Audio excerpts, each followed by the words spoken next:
Hello there, everybody. Welcome, welcome. Welcome to the debut stream. How are we all feeling today?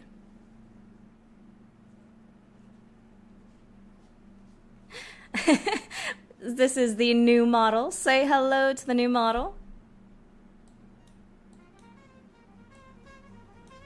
VTuber disease spreads. Excellent. Yes. Let me know how the music is. Is it good? We got good levels here.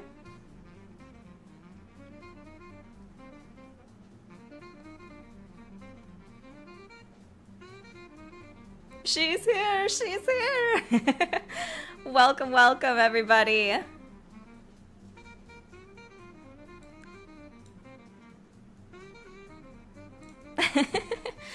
I'm so happy to see you all here. Welcome, welcome.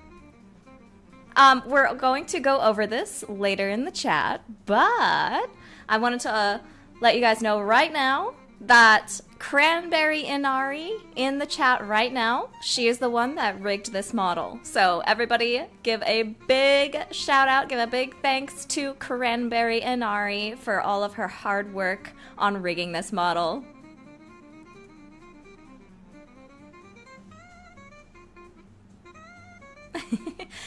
So the best exciting part of all of this is that we're going to really start doing this regularly. We're going to start doing this stuff weekly, basically. It's going to be a lot more, organized, a lot more fun stuff like events. I'm going to go over this in my little presentation I've got here. But as a little teaser, take a look at all of the little modes that Cranberry worked on for my model. First off, we've got normal. This is me being normal as I can be. Then we've got happy or cute. I don't know. It's just cute and happy mode. Then we've got I'm pissed off. I'm really angry about this. I'm really angry about Final Fantasy. You can tell because I look angry. We've also got sad. I'm really sad about that.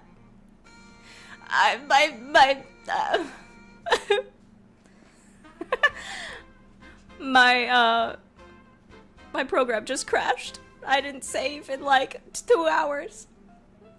Stuff like that. And now we've also got the pose that Cranberry drew here, which is the I'm working here. Watch me work. I've got my little tablet here. It's so beautiful. Thank you so much to Cranberry for all of her hard work on this. It already makes the stream feel a lot better, a lot more professional, should I say, rather than my simple, very amateur character before. So, why don't we go ahead and start our presentation? Ba-ba-bow! Google, stop doing that. Okay, so how did this character even come to be anyway? Like, where did this character come from? Where did my little avatar come from? Well, if you see here, on the left-hand side of the screen, this is where the character came from. When I was 13 years old, back in the good old days of 2011, when I was on DeviantArt posting all my little characters and watching YouTubers like Markiplier and all that stuff. I also played this game called Epic Mickey, which some of you might have heard before about. It's a classic game, classic platformer. I was kind of obsessed with Epic Mickey when I was 13. I really liked it a lot. And I wanted to make my own, toon character, basically. My own little Epic Mickey 2D rubber hose character. And so I made this character called Katarina Cat. And that's where my character came from. And so after that, I had some evolution happened to my art. A big evolution. So now she's become my own little character for my streams. But before that, I turned her into a character for this game I was working on called The Fantastic Kitty Roo. Now, no, she is not the main character. She is basically a little cartoon character that is in universe of my game. So if you look here in the background, you can see that she's dancing there in the background at the fairground. Right there, look at that. I thought it'd be fun that there was sort of an oh wait, you can't see it. Oh my god. 1 second. There you go. Now you can see it. She's dancing there in the background. So that's why I made her 3D model, was because I wanted there to be some kind of little in-universe cartoon that you that in-universe cartoon for the little character that all the little characters in the game can watch. I'm sorry, I'm a little distracted. The chat is so awesome. I'm reading the chat like as I'm doing this, and y'all are amazing. Thank you very much for all the compliments. Taylor, that is a question that I'm sure will be asked a lot if the Fantastic Kitty Roo was inspired by Lackadaisy. The truth is, I'm a huge fan of Lackadaisy. And there's probably some unconscious inspiration there for sure. But the original idea for the Fantastic Kitty Roo, for Kitty Roo as a character, was from this specific cover of Everybody Wants to Be a Cat. There was this, I think it was by this artist called Dimmy Cat. She did a cover of Everybody Wants to Be a Cat. And as I was listening to that song, I just kind of had this character sort of come into my mind and evolve. So I immediately, drew her down, and this whole world kind of evolved around her and around that song. So that's why she's a cat, and that's why it's 20s themed, because that song. But I've tried my best to try to differentiate myself and the world's Fantastic Kitty Roo from Lackadaisy, so it doesn't feel like I'm just trying to ape off of Tracy's wonderful art and characters and world, and try to be something that's its own, even if it is pretty much just 20s cats, the same idea. But again, hopefully it's original enough and distinctual enough that it's not treading on her toes at all. Because that's the farthest thing from what I want to do. I love Tracy's work. Oh, thank you so much, Cranberry. That's great. Yeah, it's a cover of the song from Aristocats. Also, can you guys hear the music all right? Sometimes the audio on my desktop is really low, so I have to crank things. So just let me know how if the music's too low or too high. I ask this every stream because I feel like it's always a problem for me.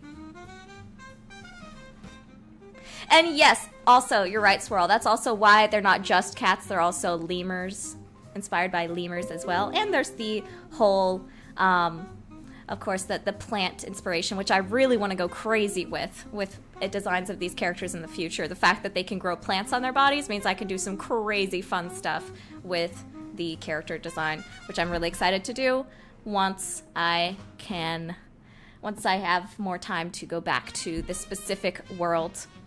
But yeah, so this character started from a DeviantArt Epic Mickey OC, and then she became a in-universe cartoon character in one of my games, and now she's basically my Sona for game dev work. I want to do some fun other things with her as well. I'm thinking about having her also have sort of a more human form that I can kind of do some fun fashion stuff with at some point in the future, maybe even have a full-on humanoid kind of VTuber model of her. But for now, I am loving the rubber hose look, and it fits me a lot. And again, as you can see, it has sort of a personal history in my art journey. All right, next up, what I'll be doing. Oh, what is it doing? Why is it doing this? Why does it do this? What the heck? Hold on. Oh no! 1 second. It's being annoying. Okay. There we go. Here's what I will do. Here's what I will do. I'm going to stream while I work on my game. Now, those who have been following me for a while probably have already seen that I've done that. I've done some, like, basic game art streams where I usually am doing painting, texture work, and all of that. But I'm going to be doing more stuff now than just that. I'm not just going to be streaming texturing. I'm also going to be streaming modeling work, sculpting work, and animation, as well as environment artwork. Usually I just stream character artwork, but I'm also going to do environment arts now. And animation, which should be fun. Animation, I'm wondering how well that's going to work as a stream, because animation can be difficult. It can be kind of long, it can be annoying, it can be tedious, but you know what? I think it'll work. We'll give it a try. We'll have fun with it. We'll see what happens. Also, puzzle assets. I can't really, spoil what these puzzles will be, what the solutions will be, but I can work on some of the puzzle assets and kind of give you guys some hints as to what some of the gameplay of this game will be. Of course, we're gonna do some creature and character design streams as well, especially for some outfits and things that you might be able to unlock later in the game. Most of the biggest character designs for the game are already done, and creature designs as well, but hey, maybe I'll be doing some extra stuff on the side. Especially maybe some environment art that hangs up on the walls, and characters and portraits that hang in the walls and stuff. Also, I really want to teach some more game art stuff. I want to show you guys how you can do this stuff too. You can do it too. Don't worry, just follow these 5 easy steps. I might even have critiquing streams, critiquing your models, giving some tips from what I know anyway. Again, I'm not a big expert here, but I can help with what I know, hopefully, and give you guys some tips if you are also trying to learn 3D modeling and want a second pair of eyes to take a look at your art. I can, even if I'm not the most professional person in the world, I can at least be a second pair of eyes. That's something I can certainly do. I definitely have eyes. Don't worry about it. Also, I can critique your indie game demo, maybe. That sounds like a lot of fun. I know there are some other game dev YouTubers that do stuff like this, so it's always fun, again, to get maybe a third pair of eyes or a fourth pair of eyes. I could be that for you. You know, I have a third and fourth pair of eyes somewhere. You can't see the back of my head, but they are there. And also maybe a bit of gaming. Maybe a bit of gaming would be fun too. I don't want it to all be gaming because, again, I have work to do that needs to get done. I don't want to become a gaming streamer because I need to finish things and get things done and not procrastinate. And I want to show you guys the process of getting things done and actually finishing things. Wouldn't that be nice to actually finish something? Oh yeah, it's great. It's a wonderful feeling. If only I knew what it felt like. Oh wait, I do! You can buy the Fantastic Kitty Roo on Steam right now. That is a finished game. But yeah, this is a big game that we're working on right now. And I'm excited to show you the process of getting it done. Alright. What are some of my likes? I got a lot of likes. I like making art. I like writing fantasy stories, as you can probably tell from literally every video on my YouTube channel. I like playing video games. Who knew, right? What kind of game dev wouldn't play video games? Probably a very productive one. I also like going to museums. Like, probably the most fun museum I have ever been to is the Dollhouse Museum in Japan. When I lived in Japan for a year, I went to, there's a place that's kind of like in between Hiratsuka and the Mount Fuji. There's this little town there that was on the side of a volcano. It was super cool. You could literally like see the smoke coming off of the side of the mountain and see all the sulfur and the smell of sulfur everywhere. That wasn't a fun part, but it was still cool to see the mountainside you were on literally smoking. That was awesome. Anyway, they also had these hard-boiled eggs that turned black for some reason. Literally, when they dumped the eggs in the volcano water and boiled the eggs in the water, they would turn black. Their shells would turn black. The inside was still white. It was so crazy cool. So they had this whole gift shop themed around black hard-boiled eggs. Something in the water like turned the minerals on the shell black. They even had like black egg Hello Kitty. It was adorable. Anyway, that was also a cool museum. They had a whole geo museum there. And in that region, there was a little dollhouse museum. It was adorable. They had all these dollhouses everywhere inside the museum. It was full of little tiny miniatures. It was adorable. Anyway, I love museums, especially little niche ones that are very specific. I even went to an oil rig museum in Texas. I didn't think I would find it entertaining, but it actually was. It was very educational. But the funnest part of that oil rig museum is that it literally was an oil rig. Like, it was a converted small oil rig that was right off the shore, and you just step onto it on a bridge and tour the oil rig. Extremely niche, but actually interesting. Who would have thought? Also, I like watching Germa and oh, wait, hold on. I like drinking boba while I ride at tea shops. Yes, there's an oil rig museum. It is in Galveston, Texas. Galveston is a small island that is off the coast of Texas. It's about 1 hour downtown from Houston. Galveston, I just recommend going there in general. Not really for the beach, because the beach is kind of whatever and the water is muddy, but the Galveston itself has a lot of history, and they also have a lot of historical homes there. They have like these giant mansions that were converted into museums. They used to be owned by like southern barons, basically, like oil tycoons and old southern rich people. But now they're museums, and anybody can go in there and see the beautiful southern Gothic architecture. It's gorgeous. They're actually huge inspirations for some of the Gothic architecture that I've put in my video game. In fact, I might even have a whole, discussion stream about some of the inspirations that I use for designing stuff like the architecture. Oh yes, TJ taught hurricane history too. This might be a whole tangent, but Galveston had this giant hurricane happen to it in 1900 that flooded the entire island. Like, the entire island was under the water. As far as I remember. It killed a lot of people. It was pretty bad.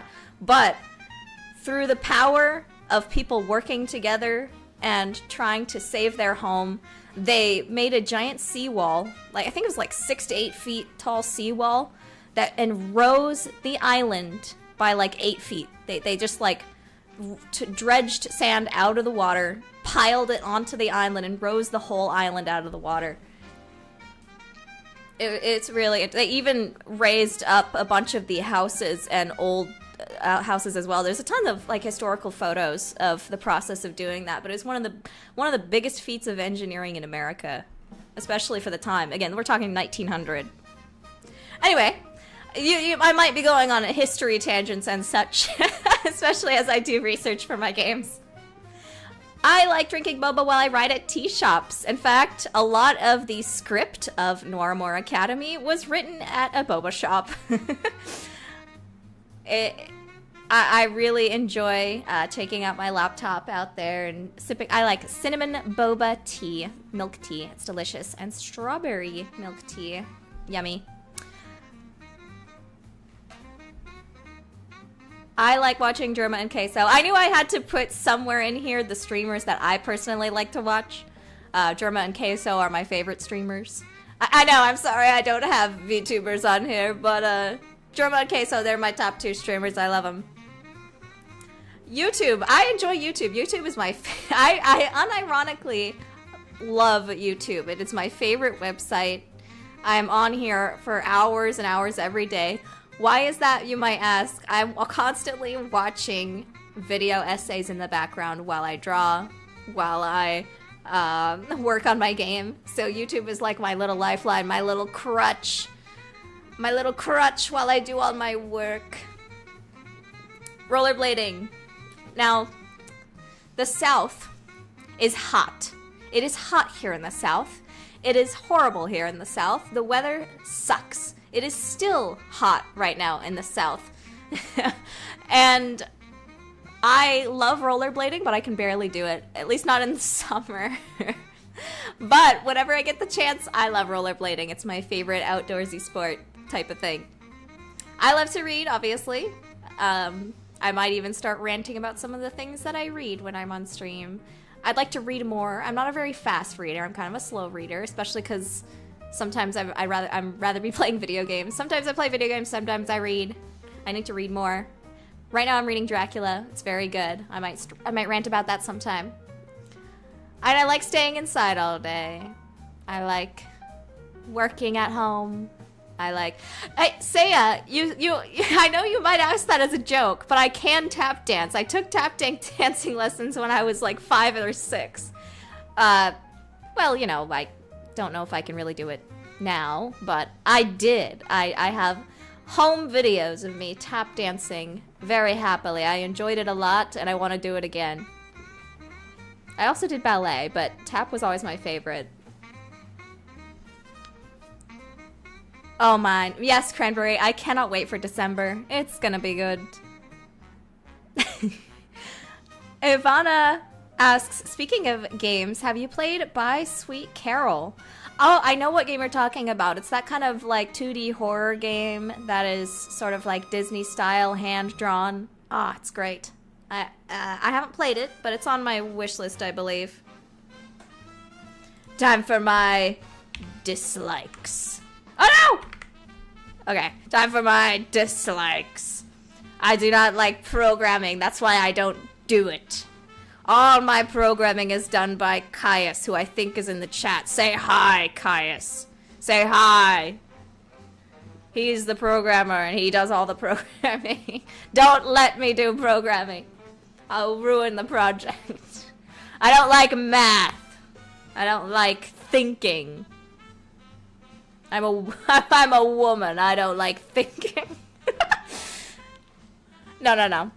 I would actually like to learn programming at some point, but it's gonna take a lot of time, take effort. But hey, if I can do it, I think I can do it. You know what? I am smart. I'm a smart woman, I think. I think. Anyway, mushrooms and raw tomatoes. I hate mushrooms and raw tomatoes. They make me want to throw up. Whenever I eat mushrooms and raw tomatoes, it makes me want to throw up. It's terrible. Anyway, YouTubers who complain about everything. Okay. Listen to me. You know those YouTube channels where you go on their recent videos and then you scroll down and then every single video is like, this sucks. I hate this. This is horrible. Everyone and everything who made this should die in a fire. I'm not a fan of those YouTube channels.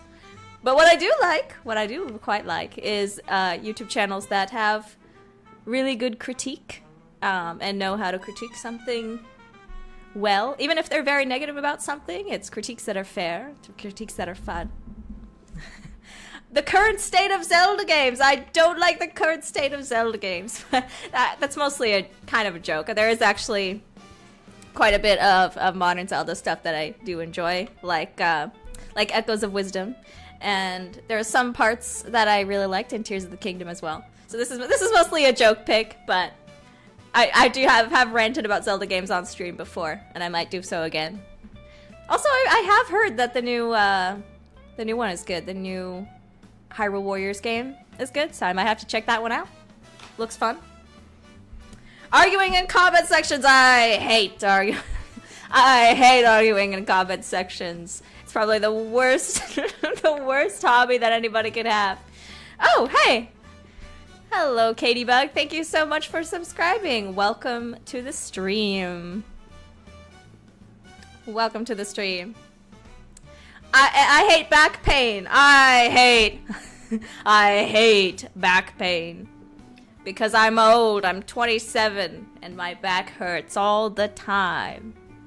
But when you are a game dev, when you work from your computer, everything will always hurt all the time, especially your back and neck. So I just gotta work out more, I guess.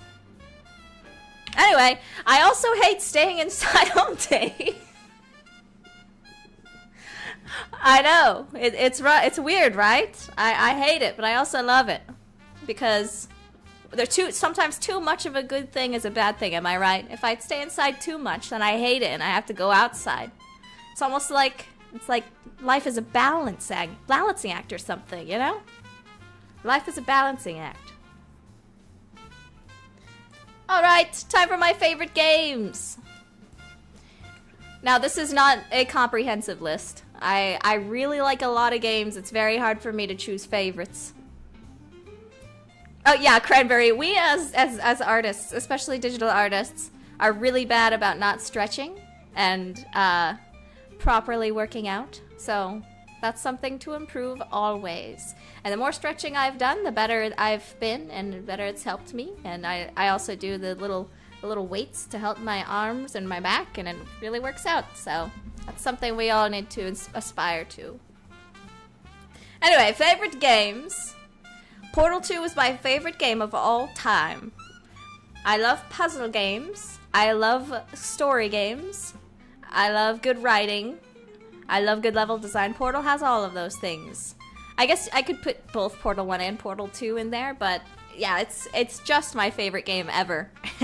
And it was the game that introduced me to PC gaming as a whole. So, there you go. It's historically relevant to me.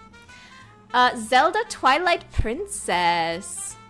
Yes, Zelda Twilight Princess is the best Zelda, in my opinion. It's goth. It's edgy.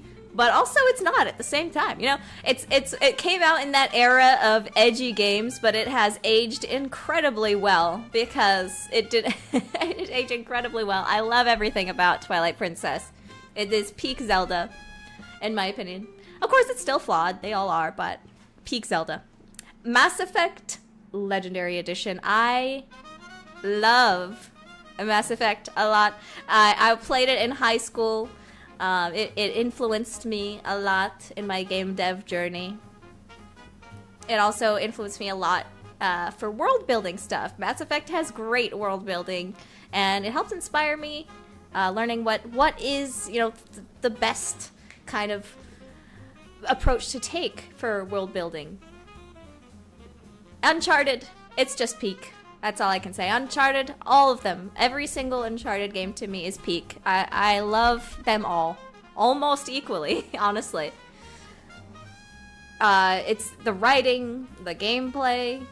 I mean, you know, the first game does have some kind of janky gameplay, but that's also because it was the studio's first time making a third-person shooter, so, you know, some jankiness is to be expected.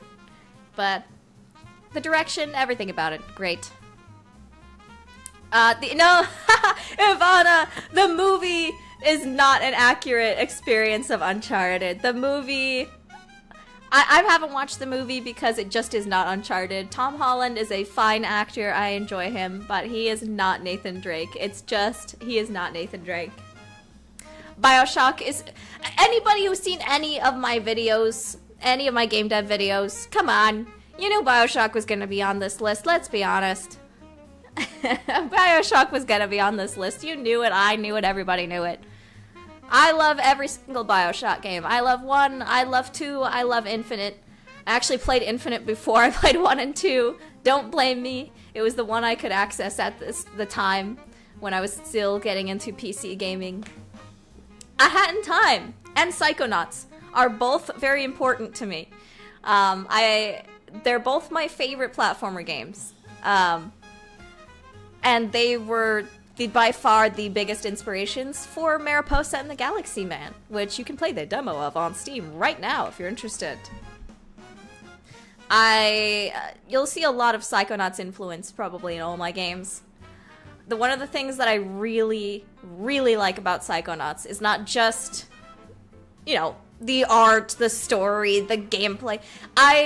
really like the fact that it is a mix of adventure game and platformer. To me, that is like the perfect genre that speaks to me.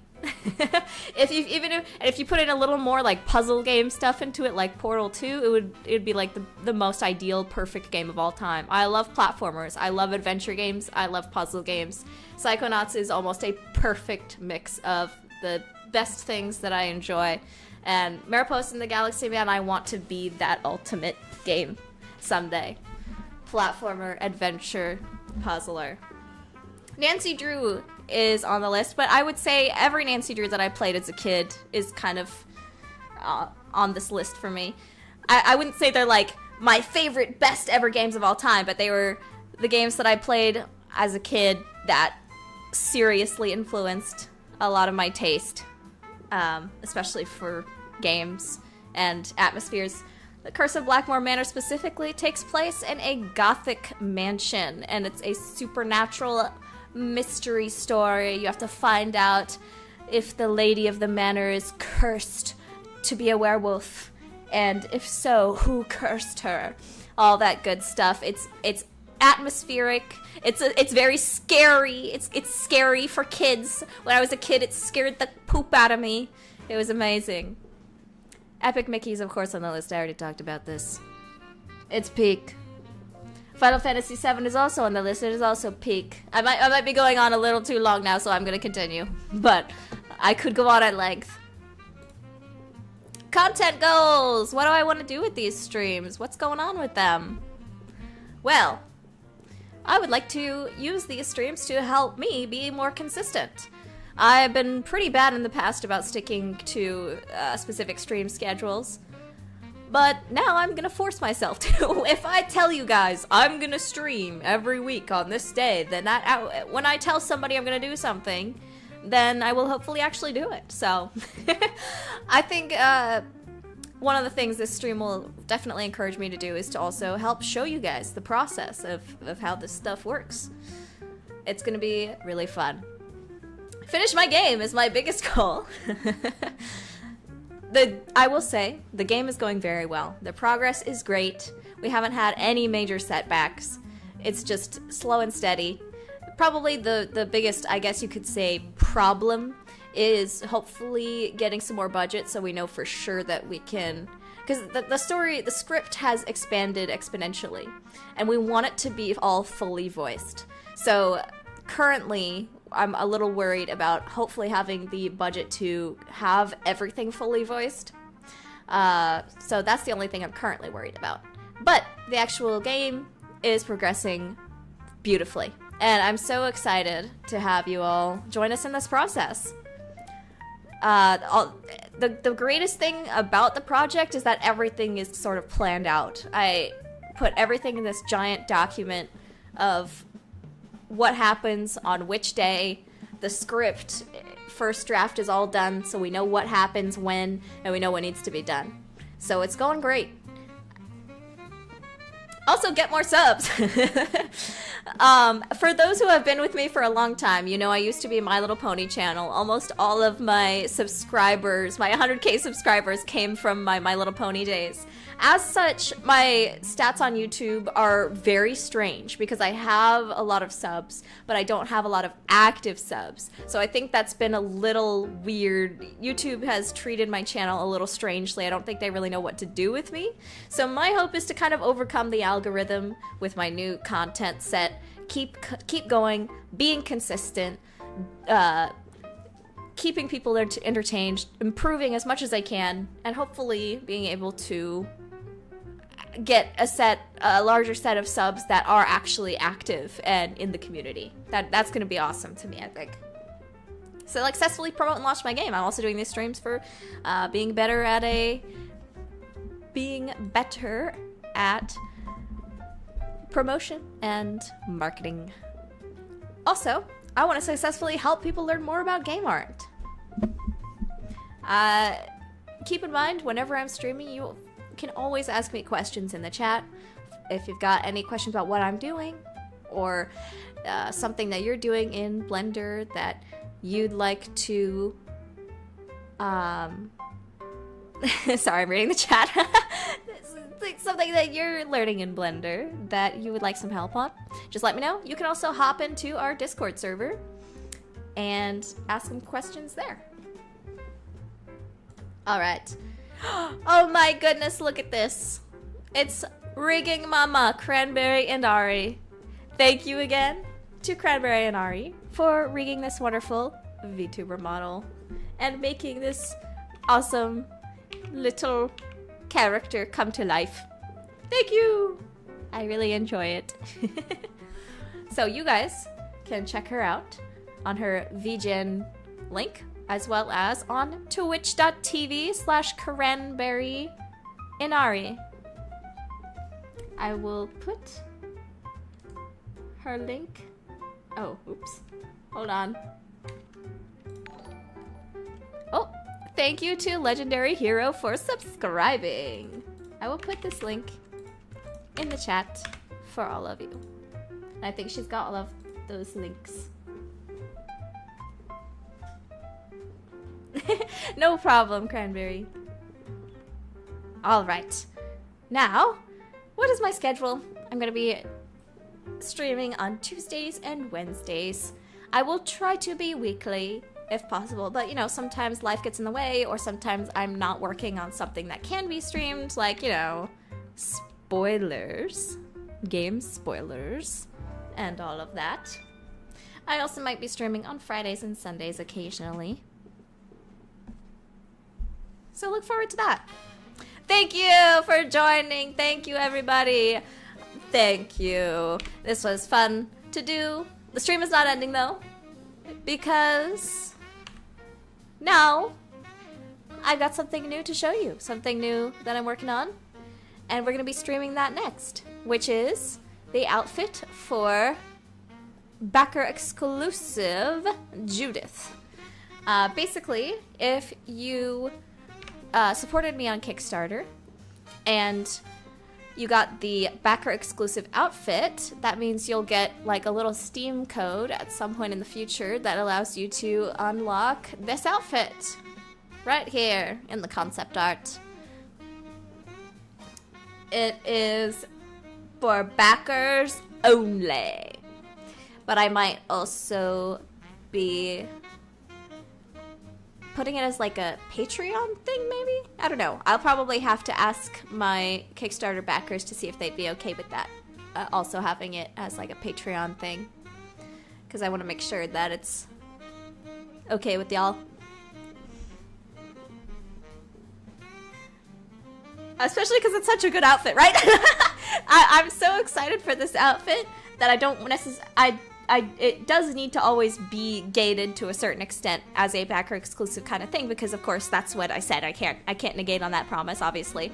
But if it's okay with my backers, I think it'd be fun to also have it as like a Patreon thing, or like basically I like it to be not time gated, because I hate stuff that's time gated. I like always having the option of people getting things. So again, I'll probably poll my Kickstarter backers and be like, hey, is it okay if I also offer this paid in another way, so that it's not time gated to Kickstarter. Anyway, time gating sucks. All right. Now we move on to the second portion of the stream. Say hello to Freerin over here. The second portion of the stream. Baba. All right. Time to get into the nitty-gritty here and start on the outfit. So yeah, the debut part of the stream is now over, and now we're into the work section.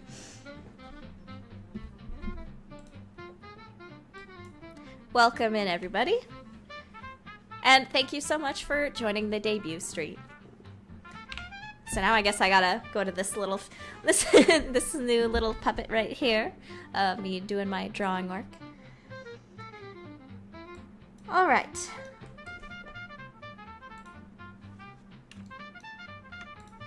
Yes. Hold on. Okay.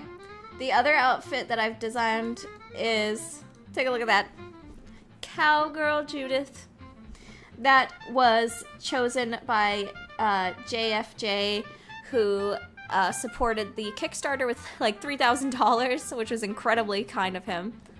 And he wanted if you I think it's like $1,000 or $2,000 backer, then you get to design an outfit for Judith to wear in the game.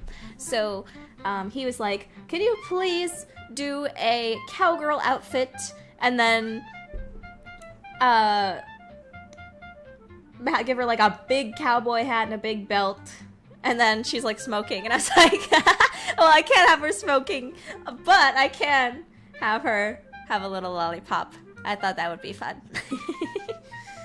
So he was happy with the design, I'm happy with the design, so it's gonna be very funny when you're playing the game and you have on this optional cowgirl outfit and you just hear this posh British girl voice coming out of this cowgirl. So that's gonna be funny. And there's gonna be more outfits too. More outfits that you can unlock in the game. Right now, the only kind of locked outfit is this one, because again, backer exclusive thing. So, how do I make outfits for characters? How do I do it? Well, when I'm already working from a base model that I already have, it's honestly kind of easy. But for this outfit, it's gonna be a little harder because this outfit has like a different hairstyle. That's always the hardest part with making new outfits, is the hairstyle. Easily the hardest part. It takes the longest amount of time as well. I think what I will go ahead and start with is maybe the sleeves. I'll also have to make the skirt not pleated. I think what I'm gonna do for the pleats here is I'm probably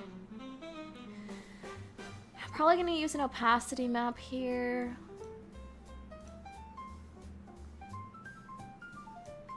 And then let's start with the puffy sleeves.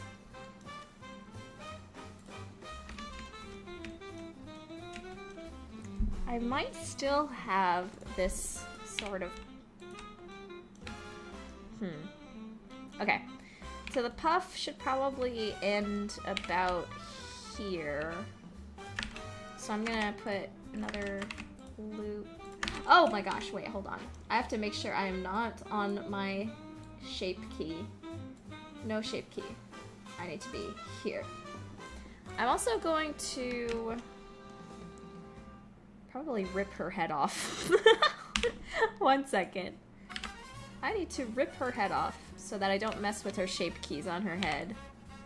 Shape keys are sort of the little facial expressions. Yep, alright. Her head is now off of her body. Wah! These are shape keys, let me show you. Right here, this list. Oh my gosh, wait, why am I mad? It's probably because I might have to get like a little keypad so I don't, while I'm working, I don't accidentally switch my character faces. This is a shape key right here. It's making her blink. This is her lower lids. I can make her smile. Angry mouth. That kind of thing. I've got a lot of different eyebrows too. This is what allows her to do the facial expressions in game without needing to use bones. It's very convenient. Alright, back to making the puffy sleeves. I'm probably gonna need to mirror, this mesh for sure. So let me go ahead and delete one side of it. Oh wait, her tail is, oh hold on. I need to disconnect this tail as well. Separate, there we go. I should probably also just go ahead and get rid of her tie and her collar. Delete.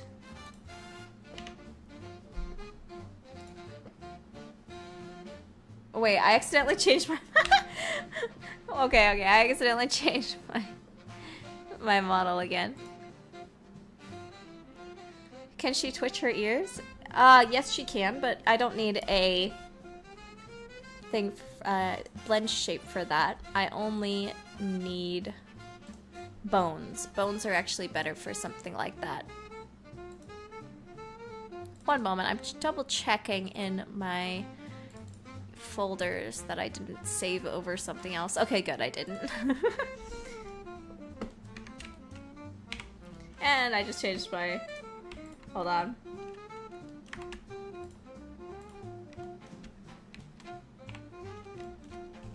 There we go.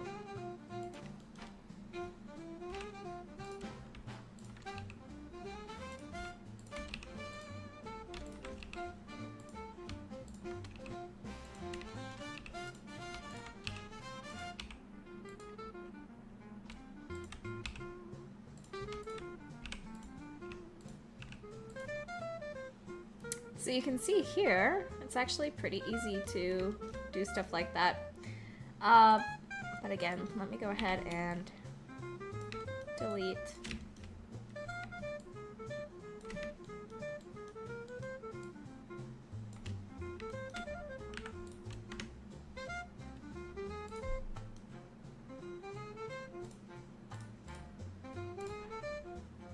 And mirror to make sure that everything I do on this side also gets mirrored to that side.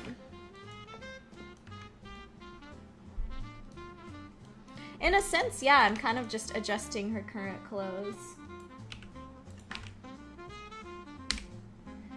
And then, let's see. Oh, I still have these books in here. I should delete these. I don't need these in here. I have these books left in here from when I did like her initial pose. For marketing purposes.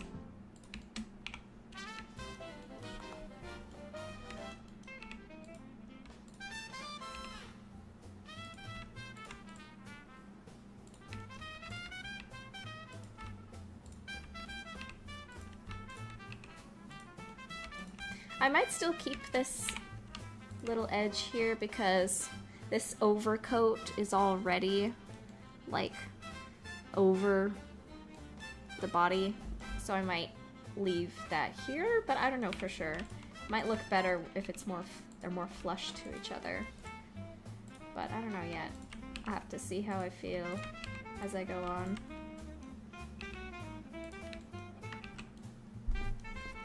What do you do when you have to make new clothes like a pants or a jacket? Good question. Basically, I just have to model a new one, or I kind of extrude from the current model. Like, I'll show you at one point as I'm working on this what I'll do to make this overcoat. It's a little bit annoying, but not the worst thing in the world. Actually, I need to kind of get rid of this, I think. I'm gonna do... I don't need this belt. I don't need it. Something that is kind of a problem when I made her original model is that her torso is so small. Her torso needs to be longer. I've had to fix that on, like, the outfits, some of the outfits.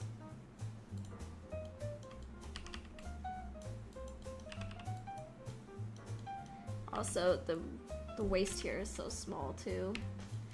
Like, it gets hidden under the skirt, so it's not a big deal, but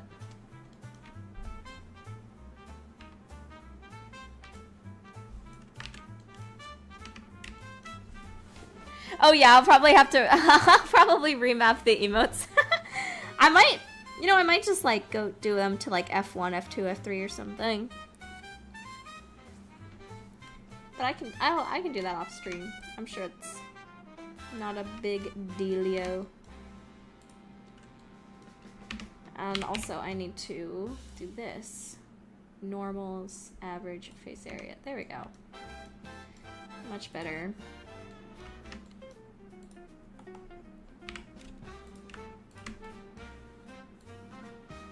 Again, this model is kind of old now, so some stuff might need to be adjusted. Oh, yeah, Solidify I use all of the time. Solidify is super helpful for clothing.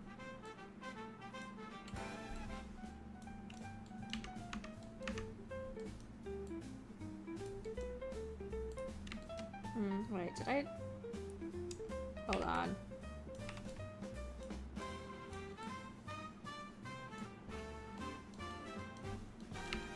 I might have over... Okay. Hold on. This needs to be a little smoother here.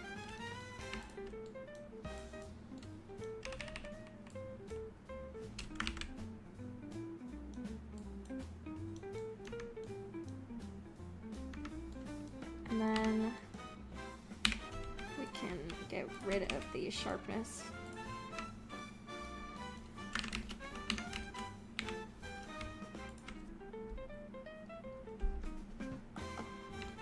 How long have I been using Blender? Man, ever since I got out of college, basically. So like 4 years? I have to look it up again.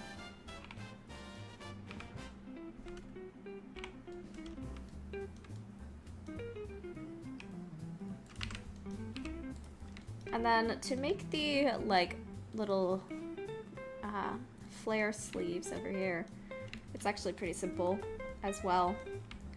First, I'm gonna get rid of this. I'm gonna pull this out. Well, actually, maybe not that one. Maybe this. Hold on. Yeah, I can do this one.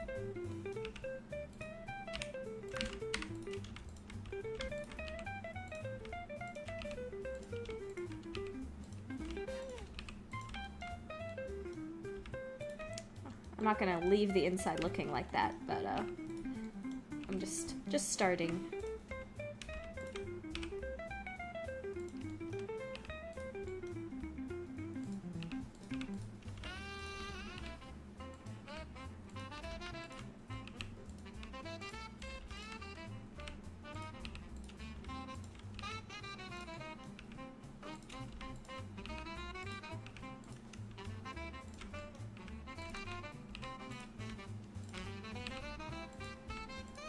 Then I'll probably make it mark sharp right here, because maybe that's where the flare ends.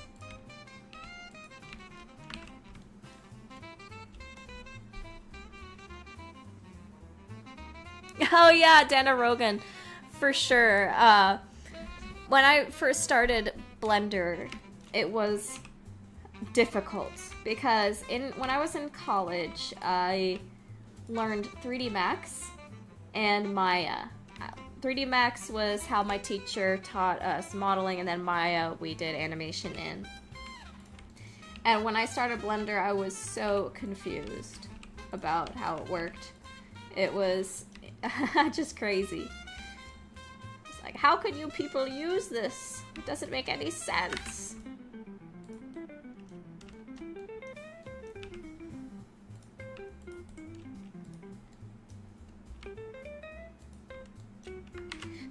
Maya is evil. Yeah, that's how I felt. When I got out of college, I was like, oh yay, I cannot wait to use Maya in my workflow. And Maya said, no, you will not ever use me ever, because I cost like $1 billion. $1 billion, million, trillion dollars every year. Also, we are now a subscription service, so get screwed, kid. And then I was like, what shall I do? Whatever shall I do?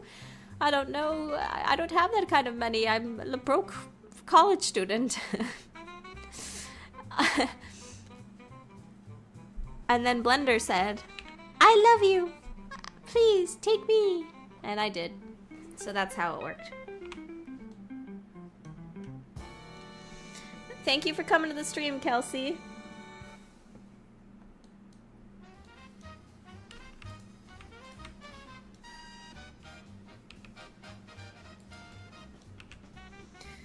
Taylor asks, do you see yourself in the future making a 2D game like Hollow Knight or Cuphead? No. Listen, I love 2D, but I'm not a 2D girly. I'm a 3D girly. I really like making 3D characters and reusing them and not having to draw them 1 billion million times. Y'all's Blender crashes? Can't relate. No. Yeah, Blender has crashed for me before, but honestly, it's very... Hello? Am I still streaming? Hello?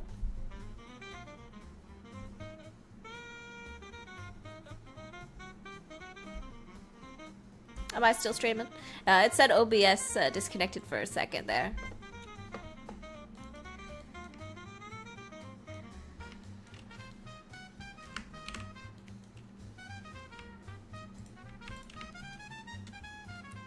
Are we back?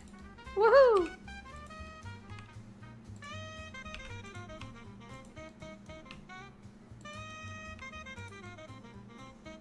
Is this a sin to do, by the way, extruding like this?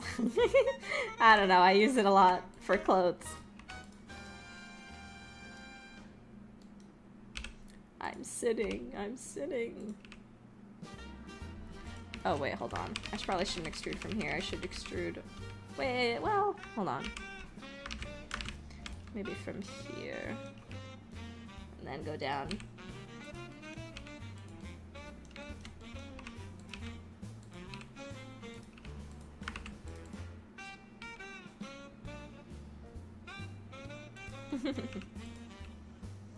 But I probably will have to make this bit also flat because I might be using an opacity mask on here.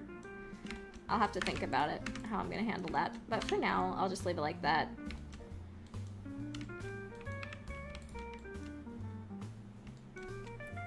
The ruffles, I'm almost certainly going to do with an opacity map.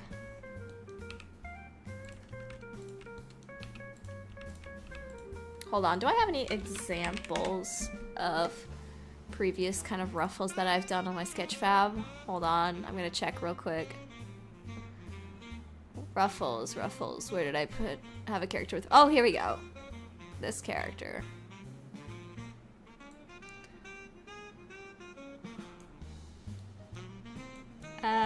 His ruffles.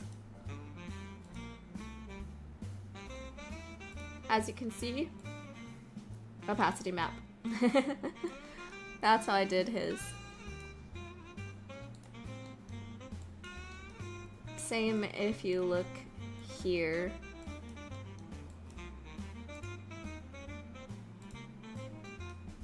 Opacity map, woohoo! I love these.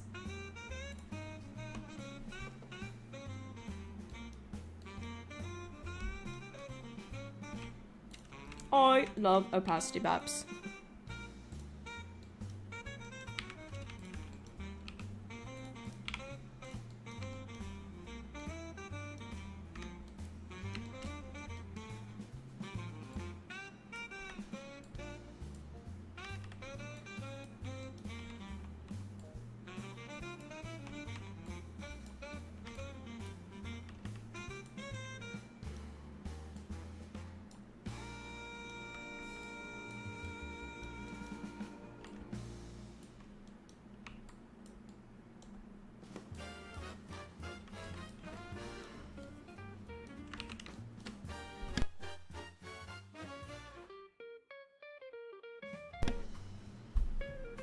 Okay. I'm gonna do the little ruffle on the tail now. That should be easy. At least for now. For the first pass.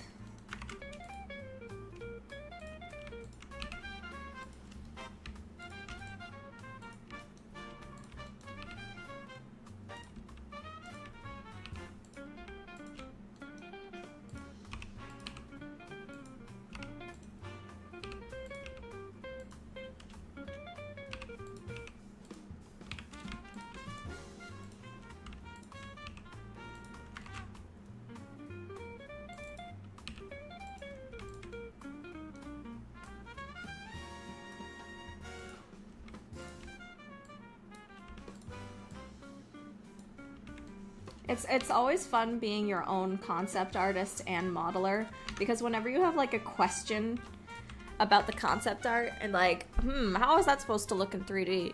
You just ask yourself. All you have to do is ask yourself and you're good. You're like, what did I mean by this? What did I mean by this?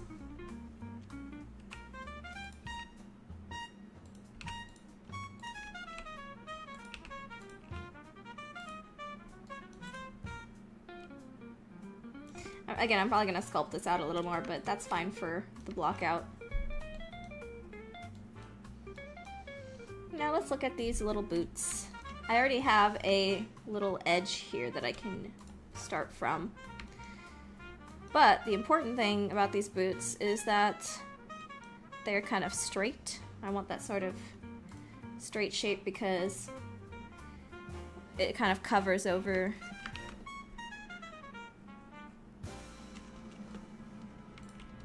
the bump bit. So I can probably just kind of smooth this out. I'll probably just use sculpt mode. Oh, hold on. Clear sharp. Clear seam. And then do this. I love sculpting mode. I love sculpting mode because I use sculpting mode so much when I'm modeling, even if it's low poly, to just like, do what I'm literally doing right now. Smooth out stuff. It's easier than just, individually doing it by hand. All the little vertices. I think my playlist just ran out. Hold on.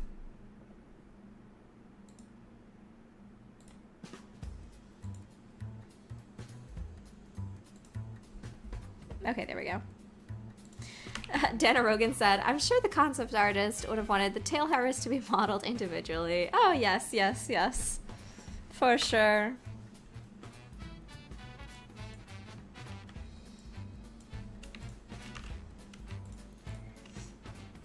By the way, I don't really... I don't know if watching me just, like, doing basic modeling work is actually entertaining or not. Let me know, and as we start like really doing these streams more and more often, just let me know what you think of the streams, how they can improve, if you enjoy, if you like sort of, if you're fine with me just kind of silently working sometimes, or if you prefer streams with a lot more kind of talking and engagement with chat, that kind of thing. I probably do kind of both, I know some people just like watching sort of co-working streams because they're relaxing, but I don't know if people really like just watching silent streams. I don't know.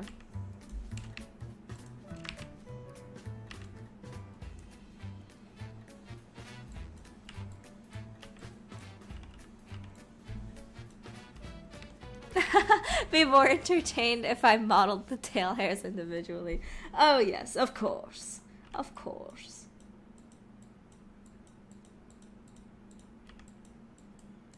"72-hour long stream of modeling individual hairs."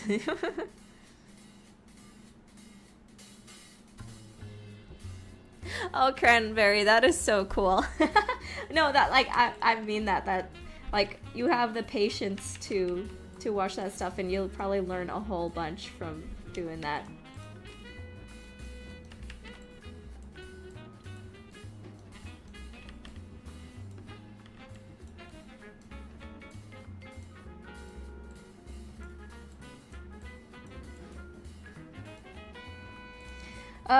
Finally. Okay, see how much the sculpting tool is helping me here. It's making this all nice and smooth and clean. Clean topology. Beautiful, clean topology. Always and forever is what I will want. Oh, this is not... There we go. Lined up.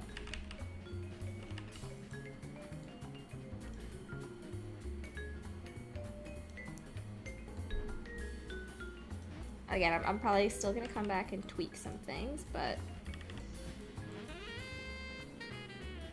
This has always bugged me so much about the first models that I made. I messed up because this is supposed to be like the center line right here, right? But then it goes to like the right side of the hoof. It bugs me. I fixed that on one of my other models. I need to fix it on this one too.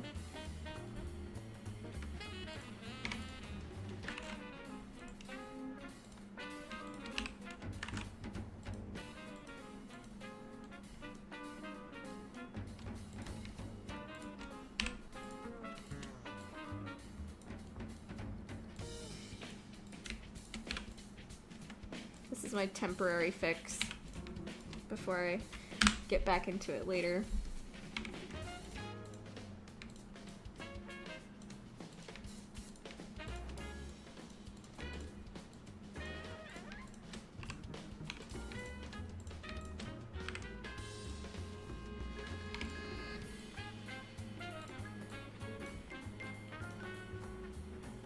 But again, I'm gonna have to rotate this a little bit so it's more appropriate. I was so stupid.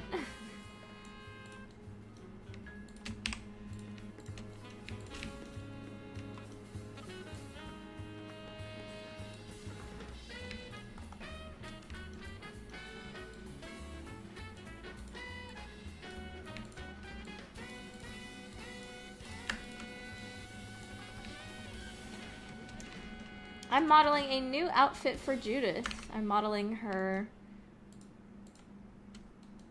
backer exclusive gothic outfit. Oh, good question, Cranberry.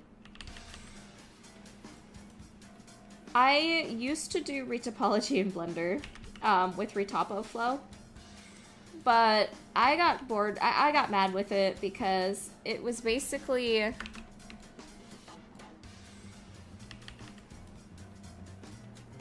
lagging a lot. Whenever I went into like Retopo mode, it was causing a lot of lag issues, so it was extremely annoying to use. Really, really annoying. So for a while, I would just use an auto retopology tool for like hair and tails and stuff because they would take like days of time to retopologize with Retopo Flow because of how laggy it was. But then I discovered Cozy Blanket, which is an iPad app. And it is an iPad app for me was faster and less laggy, like no lag at all, as compared to Retopo Flow. So I just imported my models into my iPad and have been doing it that way. And it's saved so much time. So much time. And this curve here, how am I gonna do that? I might have to fiddle with topology here. I don't know if other people will like Cozy Blanket as much as I do, but I really like it because it just feels, number one, it's on my iPad, so I can like go downstairs and binge Breaking Bad while I work. So I can just like take it anywhere. I've even done retopology at church. Like I'm at church listening to the pastor and like doing retopology on my iPad. It's really it's nice because again, retopology is very it's very meditative. It's very grunt work type of thing. So I like doing it while I'm like listening to something.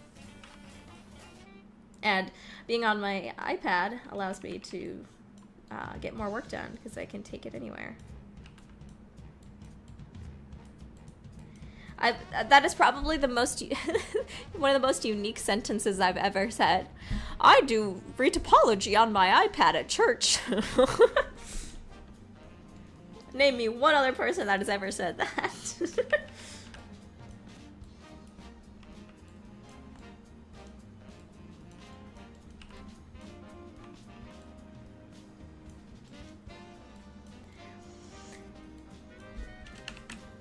Yes, Cranberry.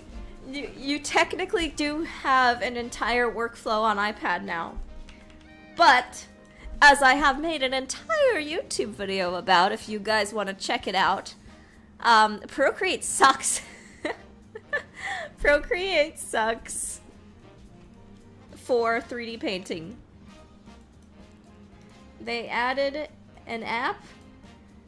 They added a whole thing to their app that nobody can use because it sucks that bad. I love Procreate, but it's a useless feature because it's basically unusable.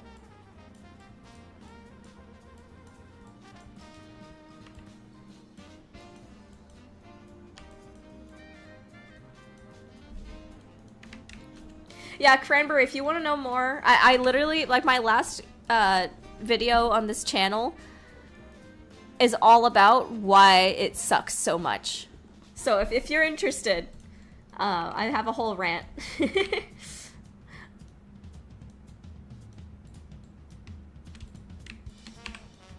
Okay, screw it. I'm just gonna do this for now. I'll come back to this.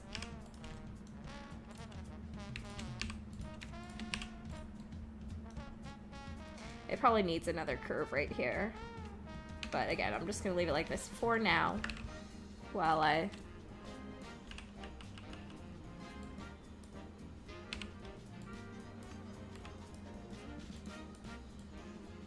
Church retopo. It's so funny too, like... I was at like a Bible study and I was also kind of just apologizing on my iPad. Someone comes up to me and they're like, "What are you doing on there? Are you drawing?" I'm like, how do I explain this? How do I explain what I'm doing to somebody who knows nothing about 3D? So I tried my best to be like, oh, it's like a 3D thing. I'm like, I don't know. How do I explain this?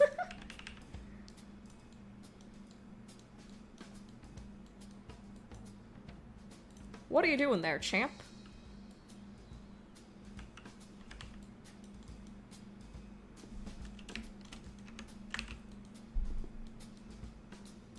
Let's see, how did I do this? So this...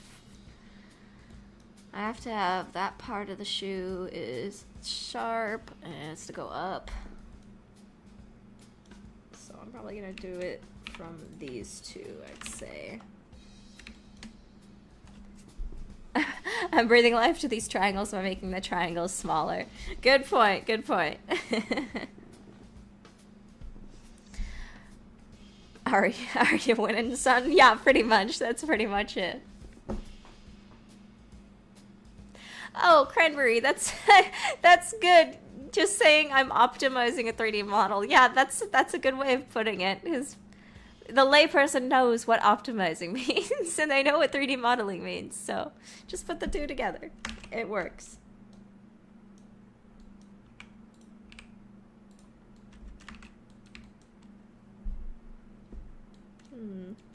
How high should I make it? Should I make it... Well, in the picture, it's only going up that far, but I don't know. Kind of want it... I'll do this. I'll do this.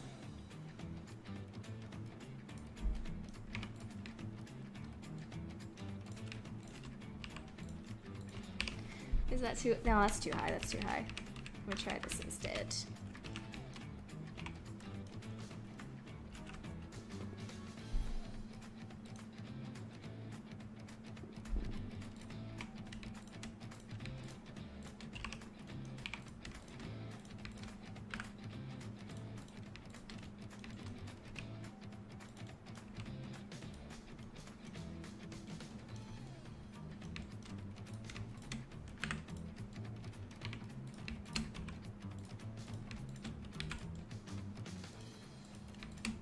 I wonder if I should get a keyboard that's even louder so that you guys can have ASMR when I'm quiet.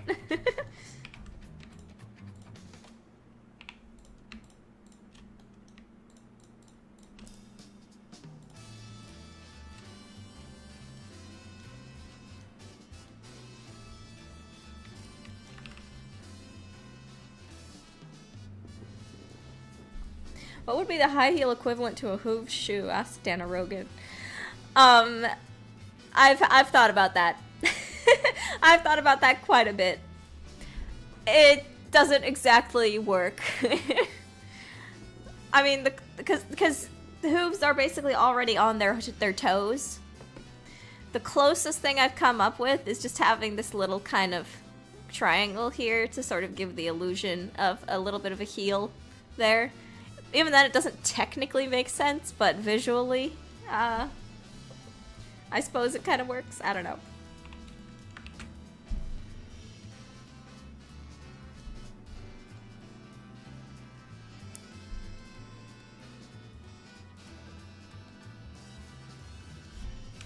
What am I doing here? What am I doing?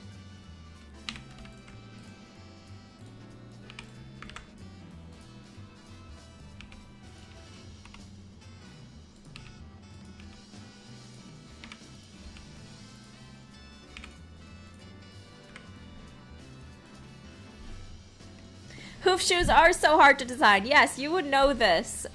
You would know this, Lou.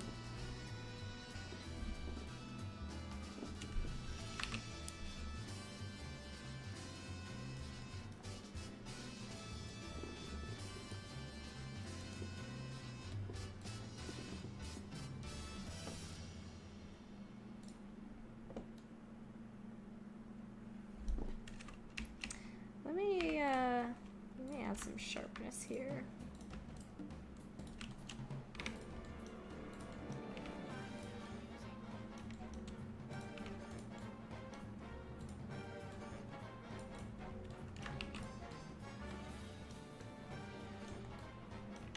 I kind of like that little swoopy shape there. That's kind of fun.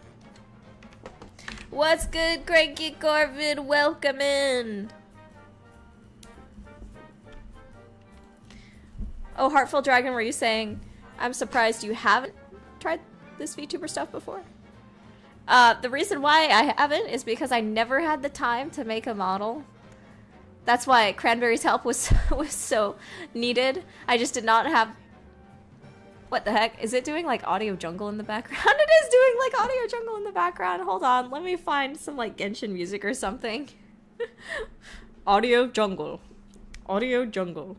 1 second. Let me do some Genshin Fontaine music.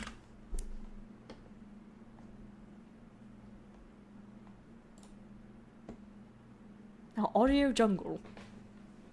Audio Jungle. Yeah, so welcome in, Karanki. Yeah, the reason I've never done VTuber stuff before, again, I just did not have the time to learn how to rig it all. And I didn't feel like I had the time to stream either, and I also didn't know if anybody would want to watch me stream anyway. But now I have shown that that is false, and I have beautiful people that enjoy watching me fail to model things. So thank you for joining me.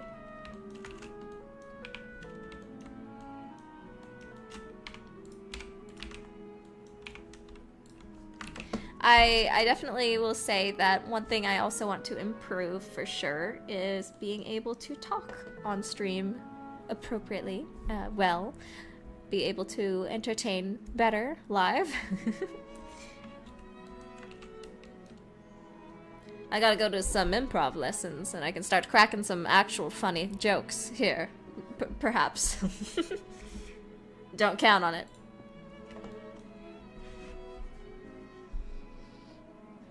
Should I have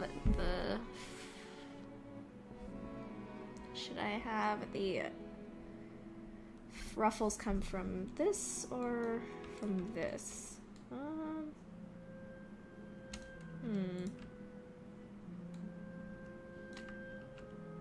don't know. What do I do?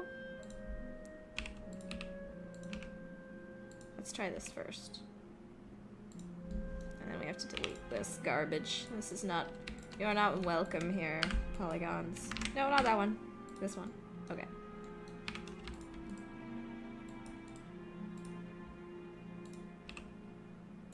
Thank you, Dana Rogan.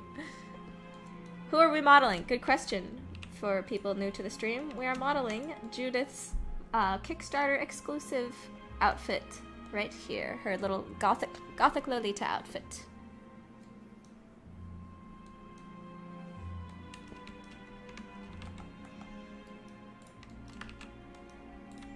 Oh, yes, she's the main character of my video game Noir Amour Academy.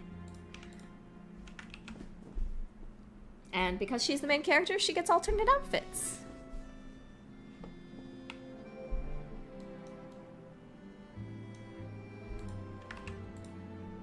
And I'm doing her cute little shoes.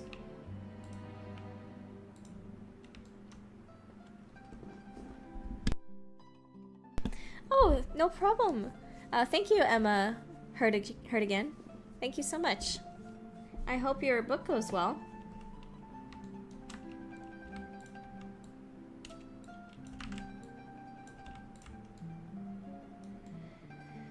Okay.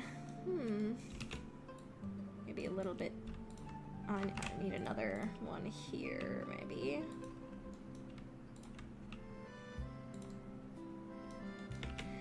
One thing I would also really like to do someday is be able to model more realistically. Right now, I only am able to really do stylized. I'm not a very good kind of realism type of artist. So, that'd be nice to do someday, is be able to actually make kind of photoreal looking models. But I just don't have the time to learn something so completely different right now. Because I got a game to make.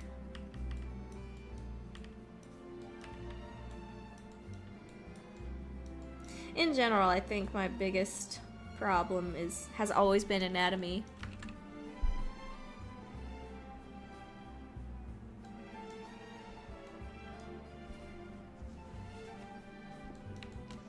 You know, Judith is not a tomboy. She quite enjoys feminine things.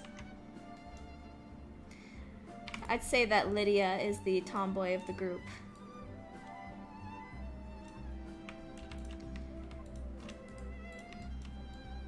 Oh yeah, I like having that little seam back there. That's cool.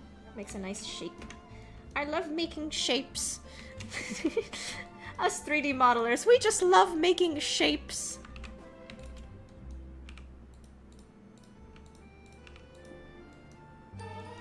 Oh, hello. Ziggurat donated $5. He says, taking advantage of debut to ask for a karaoke stream. Oh no. No, I cannot do a karaoke stream. That would be too embarrassing. Okay, maybe I will. Probably not. I don't know. I enjoy singing. I don't know if anyone else would enjoy my singing, so.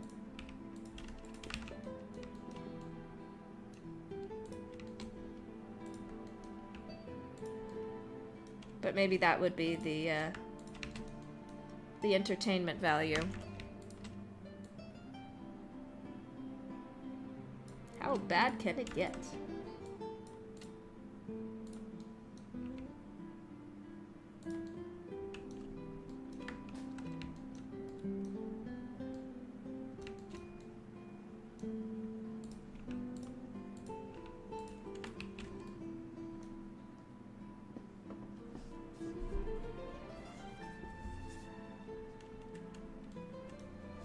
Oh yeah, Heartful Dragon. That's sort of what I wanted to do with this game, having like multiple costumes and stuff. I really enjoy unlocking like alternate costumes and customization. Karaoke stream while modeling individual tail hairs. That sounds like a challenge run kind of stream, like can you beat Baldur's Gate 3 while singing karaoke and modeling individual tail hairs?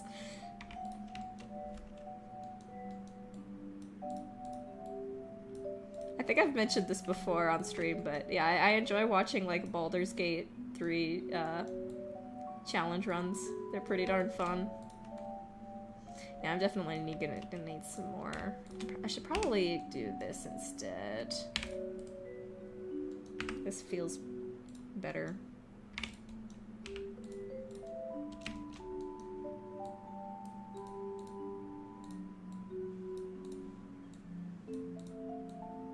Maybe. I don't know. I'll figure it out.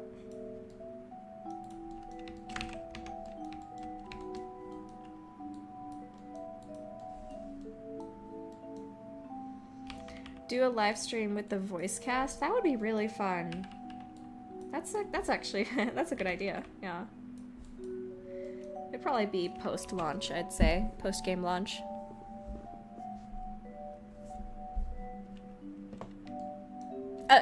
Oh, and again, thank you, Ziggurat, for the donation. I really appreciate it. Sorry if I didn't say that earlier. I was too focused on the karaoke aspect of that. But thank you very much for the support. Hold on, I think I didn't turn my dono cup on. There we go. There's my dono cup. Ah! Oh my gosh! Look at all those. I think all the little profile pictures symbolize the subscriptions, and then the coins symbolize the donations.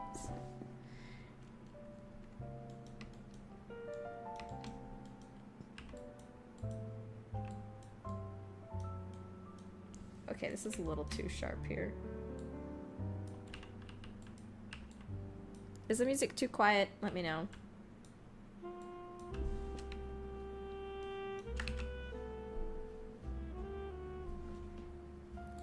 Turn it up a little bit.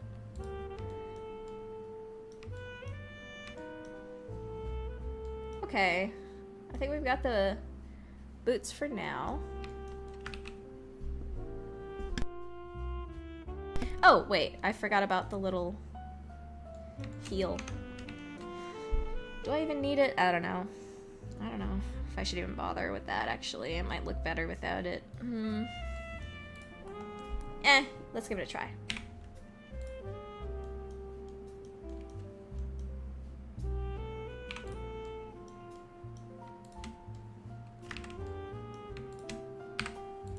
Ah, wrong one. There we go.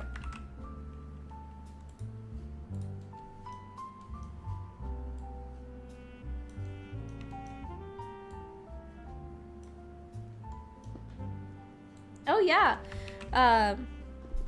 Amanda, sorry, one sec. Amanda the Adventurer, from the game, Amanda the Adventurer.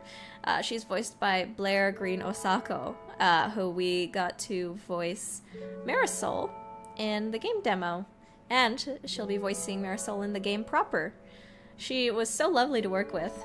All of them were. All of the voice actors were very lovely to work with. I'm excited to work with them again once we're finally ready for recording.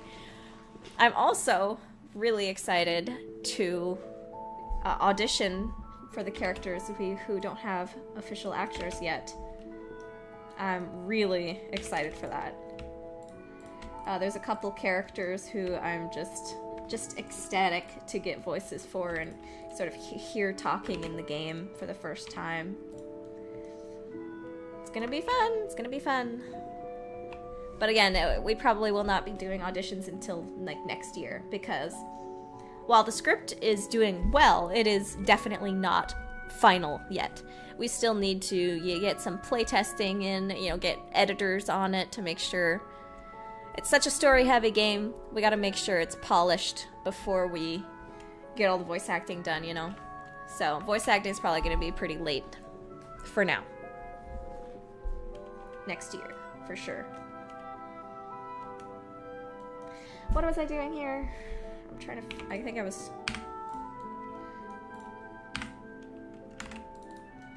Don't ask me why I'm doing this the way I'm doing it. It's kind of stupid.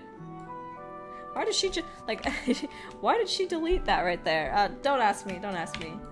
My method... There's a method to my madness, even if it's stupid. And there's probably a better way to do it.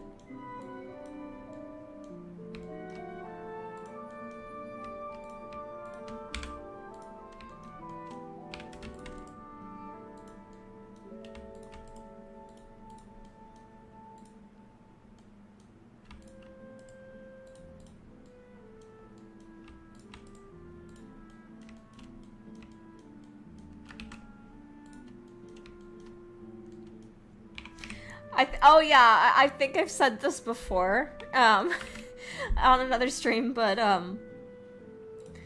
it's kind of annoying having. Listen, I love designing like characters that are like kind of anthro-y, like have like little animal features and stuff, because it's fun. You get to do a lot of little creative things with it. That's one of the reasons why I have all these like fantasy characters and alien worlds and stuff, is because it's just really fun designing like different fantasy races and seeing what stuff you can do with it. But the problem with having unconventional feet like paws and hooves and stuff is the shoes. Listen, there's so many cute, beautiful little shoes, like retro style shoes, that I would love to put on my characters, but that you just can't. Like, you can try, but they just look awkward if you try to force them onto like animal feet. So it's tough, but those are the sacrifices that come with making characters that aren't quite human. Sacrifices must be made. Some of you will die, but that's a sacrifice I am willing to make.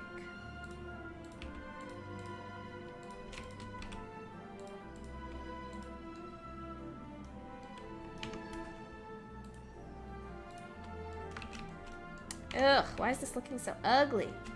Why are my normals looking so ugly here? Hold on. Let me try this again. Oh, the triangle is making this ugly. Hold on. That's a little better.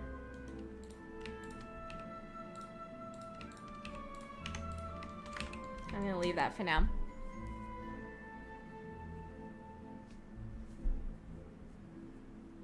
Yeah, Cranky, the execution is difficult. It is difficult.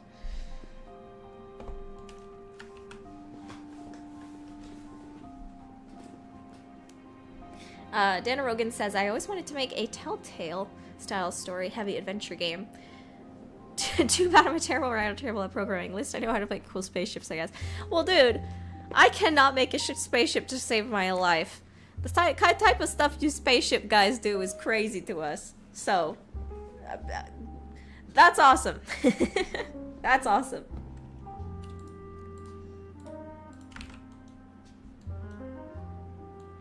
The spaceship guys. I'm envious of the spaceship guys. I'm gonna model her little hat now. Let's model her little hat. Let's start with a cylinder. Yeah, Heartful Dragon, you're right. In reality, huge creatures don't need shoes, but that's no fun. I mean, they do need shoes, but they don't need shoes, you know? They need horseshoes. Greebles, yeah.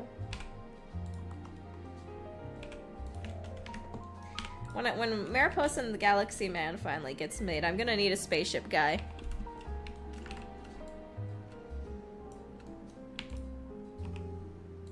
Not to be sexist or anything, calling them spaceship guys. But, you know, we all know most of the spaceship guys are guys. Let's be real.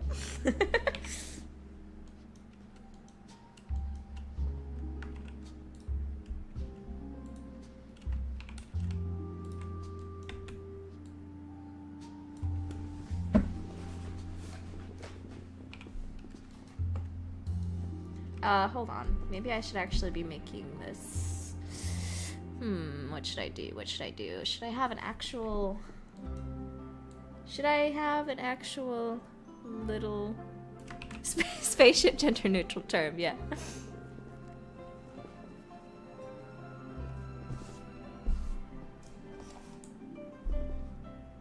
Space folk. Space dudes.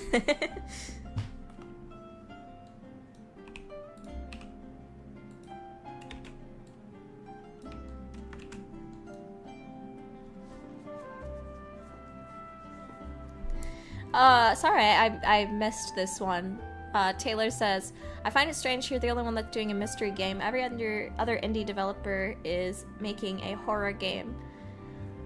Actually, I don't know about that. I've actually seen quite a few devs that are just doing horror games. And of course, there's nothing wrong with horror games. But yeah, I think there are other games besides just horror game devs I've seen, especially on Twitter.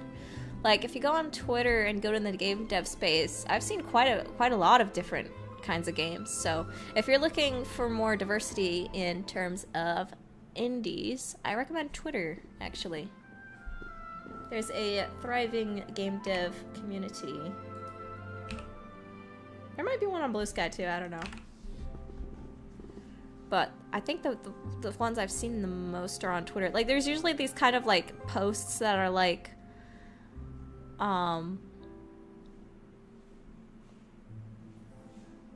chain posts. What do they call them again? Like chain posts that a bunch of different devs add their game to.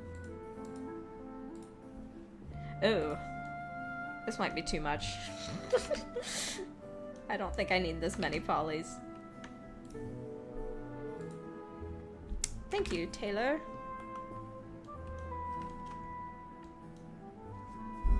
Taylor asks, which alien species was the hardest to animate? Probably this one. I've been having some trouble animating the legs at times, especially if she's like crossing her legs on the chair or like doing certain running motions and stuff. The rig that I have on her is a little strange for the legs. I'm not the best rigger. I'm not great at rigging. I use the auto rigify tool in Blender to do a lot of it. And I use like the leg. I don't know. It's hard to explain. Maybe at some point I'll show you the issues that I have with my own crappy rigs.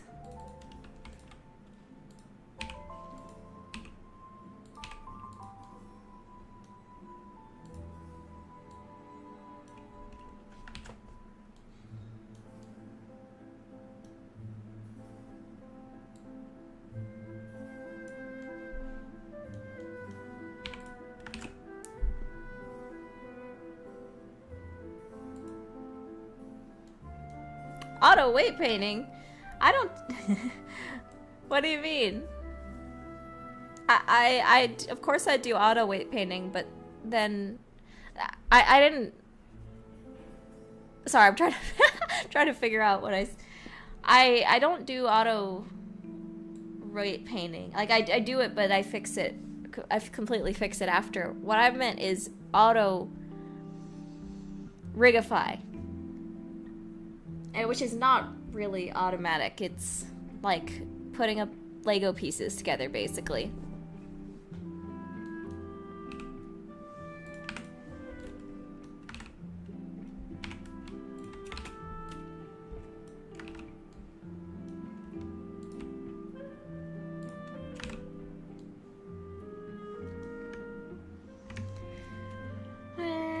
What should I do here? I think I'm gonna do this.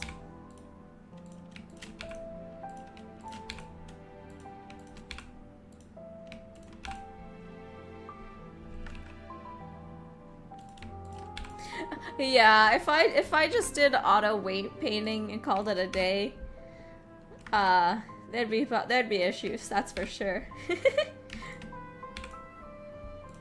Hold on, I'm not gonna do this. What am I, an idiot? Why did I do that? Why didn't I have a wireframe right here. There. Mirror. Woohoo. Of course, Emma. You can do that.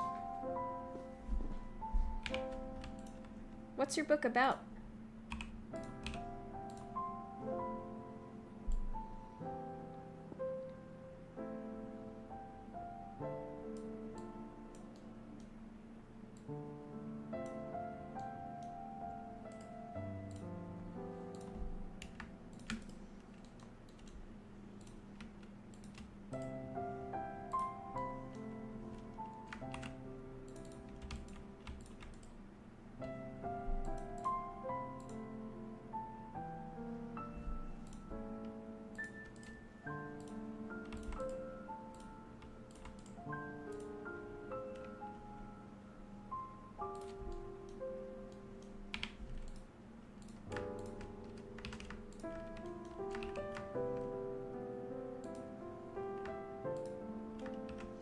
What am I doing? What am I doing?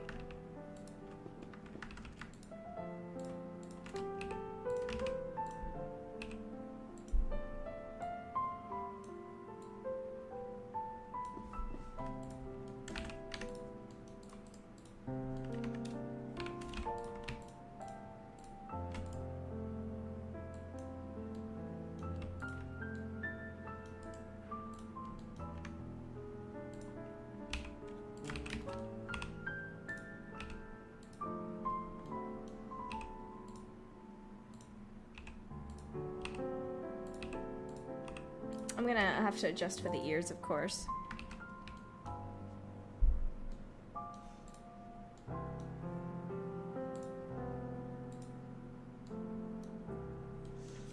See ya, Solar Storyteller. Thanks for coming.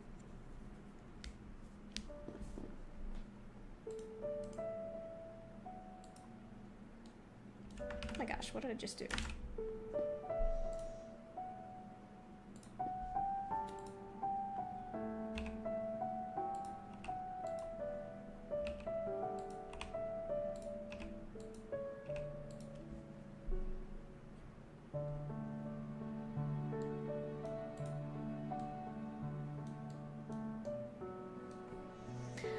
Oh yeah, Lou, but I would say that yours is a little more unusual.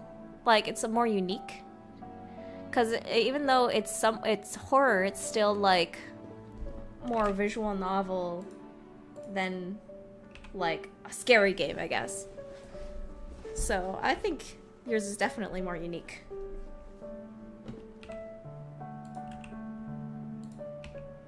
But yeah, I don't think there's anything wrong with making a horror game or anything like that.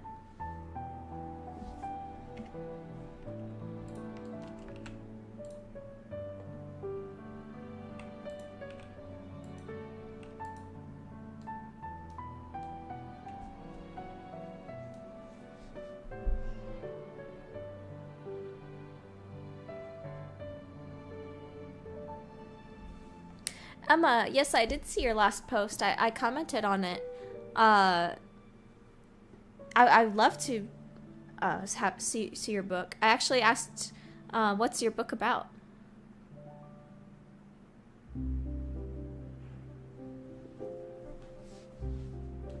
I am intrigued.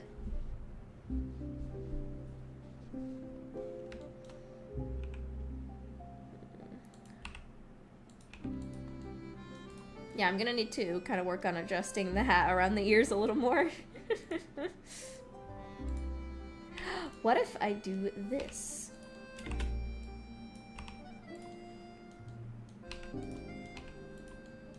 One of her ears is like tucked under it. I don't know. I probably will have to make the hair first and see how the hair and the hat fit around each other. Because this is kind of weird.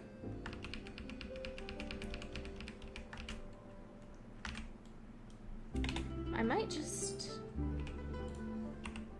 I have a couple ideas here. Like this.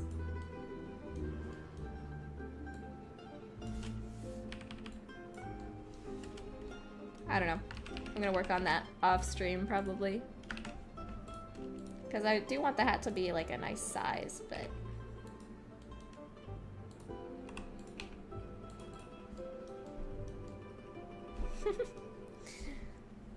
Alright, time for... I'm gonna work on that later. Time for little earrings.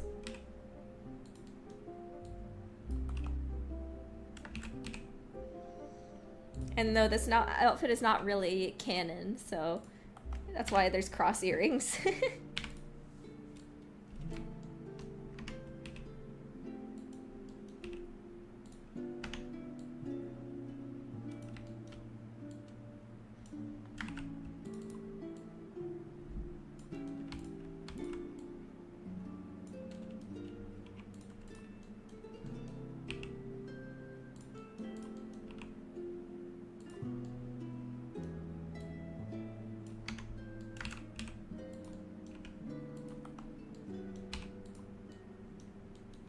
Welcome back, Celestial.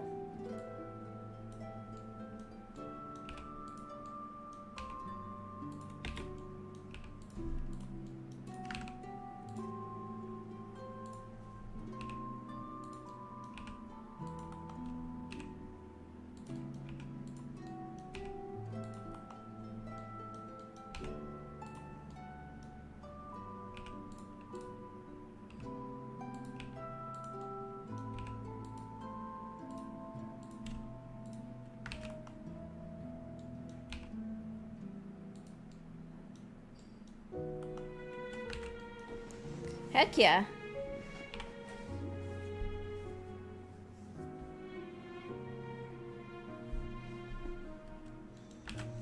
Go and work on your own game. Fight! Win!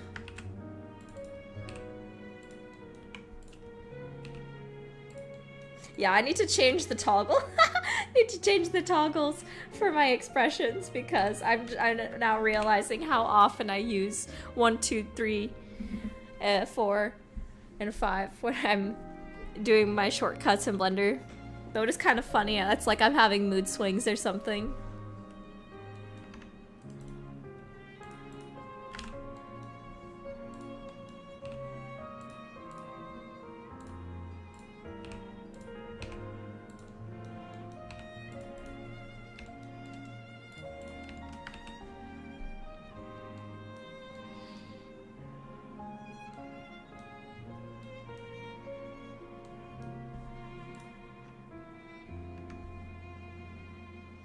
Now what's funny is that this V-neck shape might actually save me some time here because there is already like a V-neck shape on the little overcoat. So I can probably repurpose that. But for now, let me make the little necklace part here. Yeah, you notice I've been getting sad for no reason.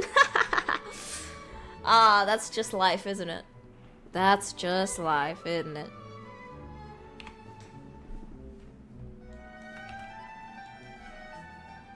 Yeah, don't streamers usually have like a stream deck kind of thing? Like an external keypad stream deck that they use for like switching different modes and stuff.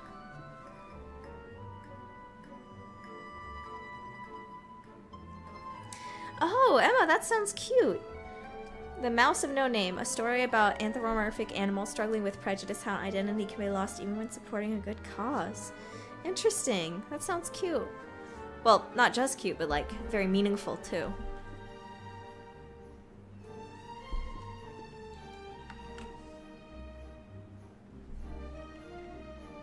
I'll have to invest in one of those probably.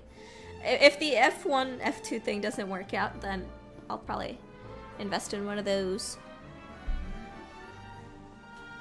Let me test out my F1s right now. Do they do anything in Blender? Oh, they do. Crap. Hold on. Oh yeah, that does something. Oh, that does something. Oh, that does something too. Okay. Yeah, I might have to just get a separate deck. There. Hopefully it doesn't cost too much. Let me make a note about it right now, actually. Stream Deck.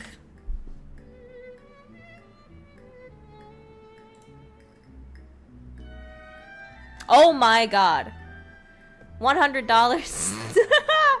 Oh boy. I might have to get one of the cheap ones.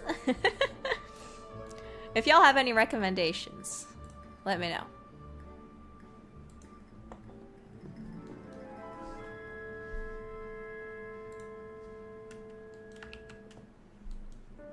Let's see.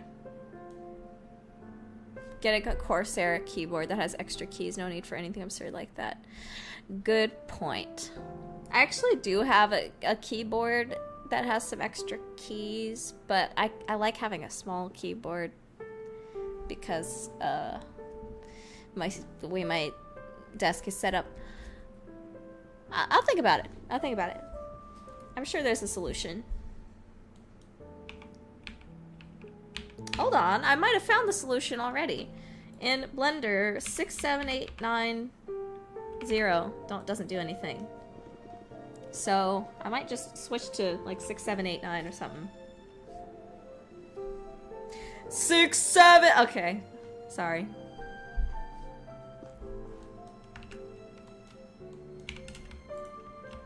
The trick-or-treaters on Halloween infected me.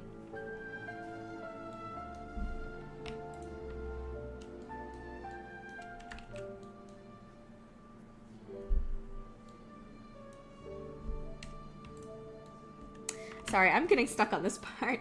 Okay, there we go. That's what I want.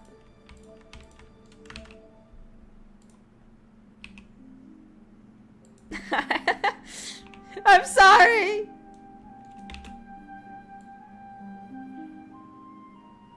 Celestial, if you really want to know where it came from, there's a YouTube channel called, like, Memes Explained or something.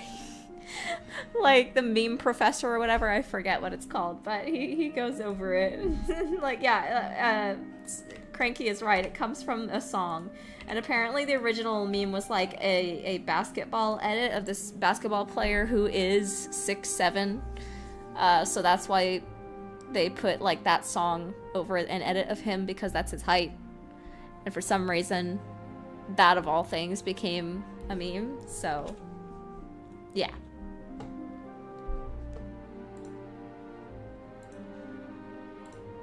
Hold on. Aha! I found it. See, I am smart. 1 second.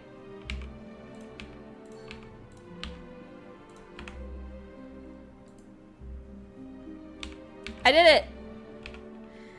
Behold, mood swings! Ah! Ah! Okay. There we go. Now that should work.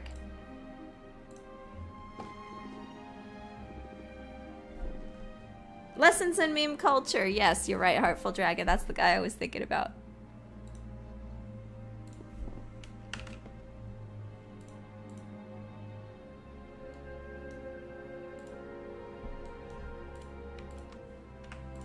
Now, I'll have to also check if those keyboard keys work for 3D code, but we'll see. No problem, Cranberry. Thankfully, I have enough of a feeling. I'm smart enough to read what settings mean, so thankfully I was able to find it. I'm too powerful now. I'm not gonna be mood swinging anymore.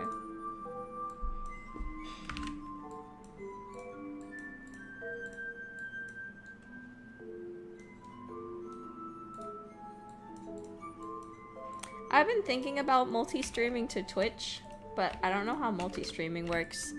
I'd have to look into that. Though I've heard Twitch is kind of a cesspit right now, I don't know. Cranberry, you stream on Twitch. How is it over there?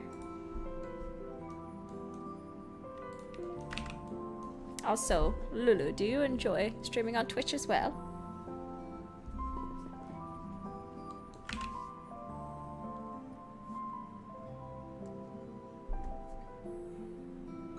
You'd be surprised?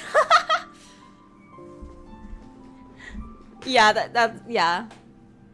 Not all of your clients know tech well. Well, Cranberry, I'm sorry to disappoint you, but I was very stupid when I was very stupid when you first gave me your file, because I thought it was for VTuber Plus, or PNG-TUBER Plus, because that's the one I had installed. So I kept trying over and over to import the files you gave me into PNG-TUBER Plus. And I was like, what is going on? Why is this not working? I am so, like, what's going on? I'm so stupid. What am I doing wrong? And then I actually read the darn, like, readme file you gave me, and I was like, oh, this is not the right program. I was using the wrong program the whole time. So, I'm sorry, but I cannot read. I had to remind myself to read what you gave me. That was my fault. For sure. But I figured it out. Thanks to your readme. Thank you. No, it's not your fault! It's not your fault! It was my fault! I misread the program name.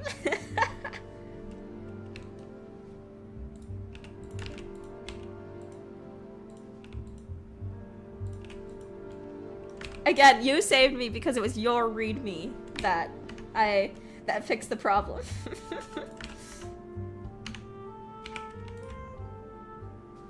Hello, the Wild Challenger. Welcome to the stream. Oh, so Lulu says, I think about multi-streaming too. Kind of depends who you know. I started on Twitch because that's where so many of my streamer friends are. Yeah, that makes sense. That makes sense. Cranberry says, I like Twitch for the plugins I can use for chat interaction, that's really what wins Twitch over YouTube for me, though. I really should do multi-streaming for discoverability one of these days. Yeah, that makes sense.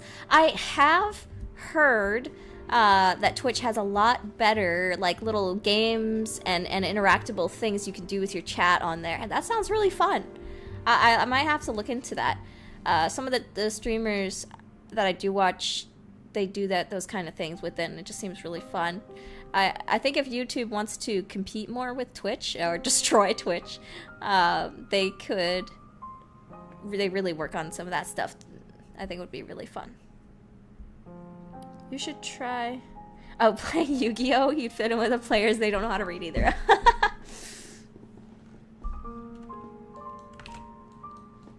Thank you, Wild Challenger. Thanks to Cranberry and Ari for rigging her up for me. And also, she did this adorable little chair and the adorable little pose with the drawing tablet. I knew I had to get a pose like this because it just makes sense for when I'm in work mode, you know?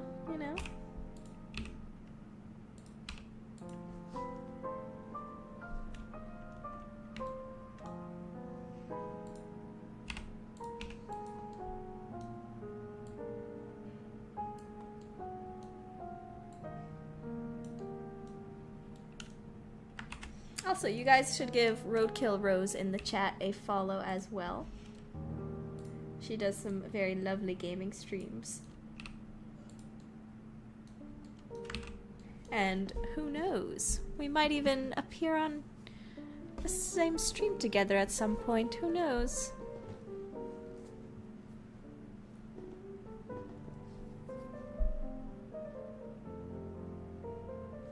Oh, that's cool. You can make like your chat toggle different modes. That's fun. Okay, I'm sorry. Let me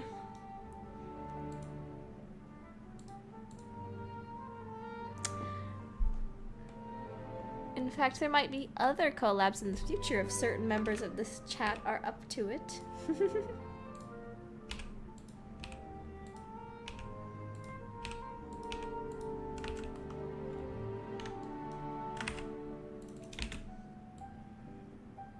What should I... Do I already have a model here that I can... Hold on. Should I just remodel this, or should I just... Oh.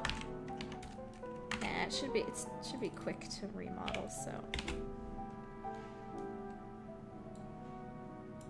Oh, it's Cisco!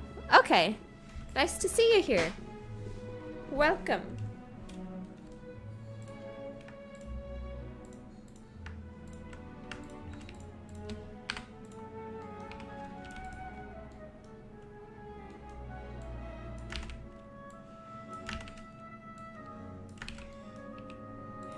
Basically, I sent like a bunch of the references and I've sent some like renders of the model that I made to Cranberry, and she like drew over them, traced, and then made some new poses as well, and mouths and things, and then rigged those all up in as little pieces in PNG-TUBER program. So worked out quite well.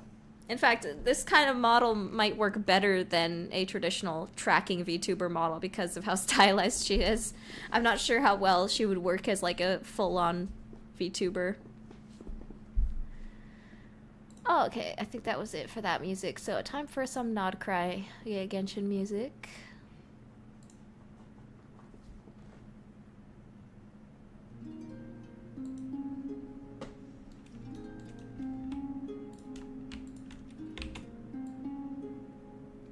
Bye-bye, Emma. Thank you for joining our stream.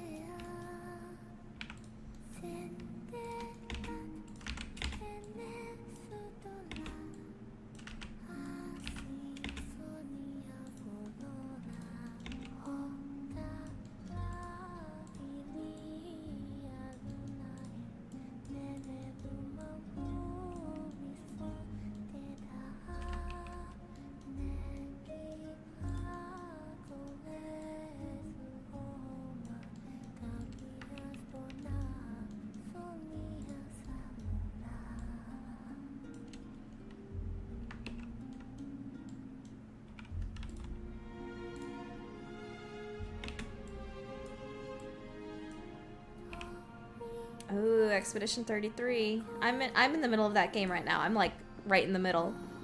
I'm really enjoying it. So no spoilers.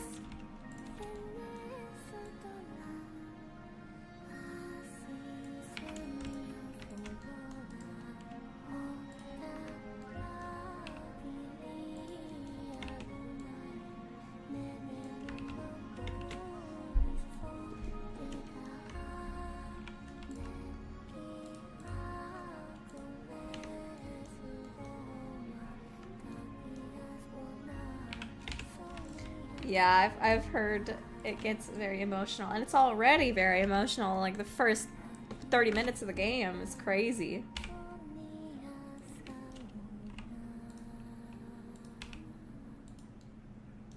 And then the end of Act 1. Oh man.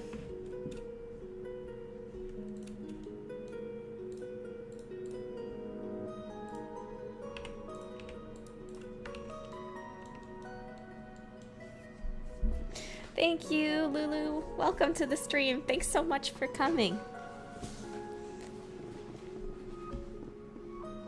Yeah, I'm like mid-act 2 in Expedition.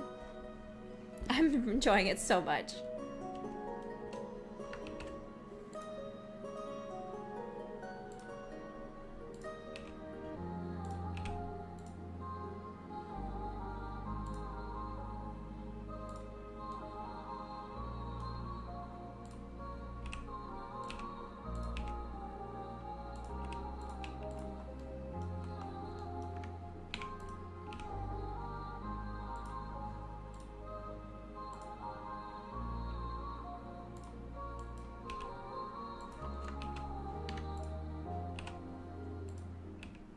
Hello. Welcome in.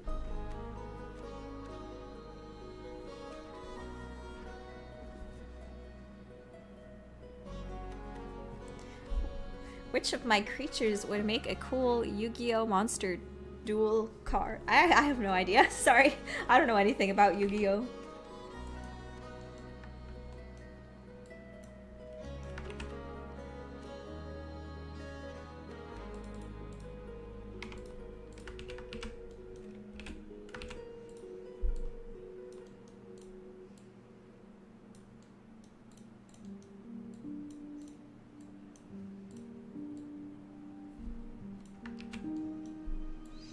Yeah, it's really nice to have like such a great turn-based game come out. That, I mean, I think that one of the reasons why Expedition has sort of taken off is not just the fact that it's good, and it is. But it's also the fact, I think, that as much as, you know, I love, you know, anime JRPGs, it's really cool having something that takes from Western style and very specifically is inspired by a much more specific country, which is France, and take something that's more traditionally Japanese gameplay-wise and kind of mix the two. It's just very refreshing to have, I think. It's just sort of unique. And I think the Witcher 3 sort of had that similar vibe of being very obviously made and inspired by such a specific culture, being Polish culture, that you can kind of admire how much they obviously loved their culture and wanted to kind of share it with the world that way through their game. That's how I feel about Expedition. Like, obviously they love their culture. They wanted to share it with the world and make something that was uniquely sort of theirs. It's very fun. Hello, Peep, sorry, Pinstershine. I'm sorry. Thank you so much for joining the stream. I'm glad you enjoy watching the videos on it.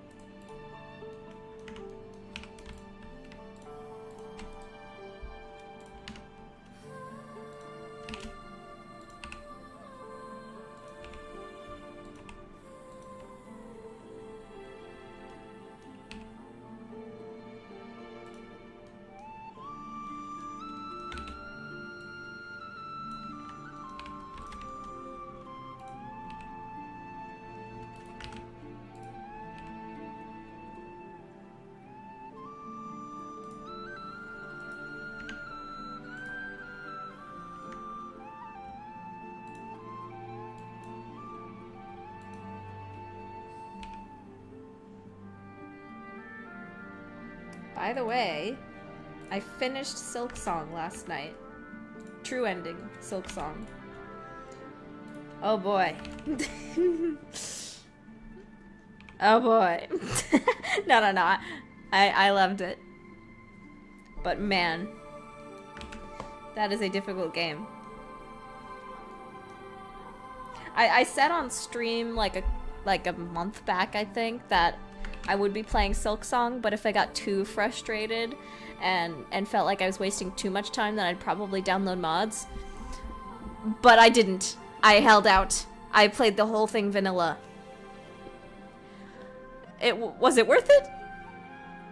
I guess.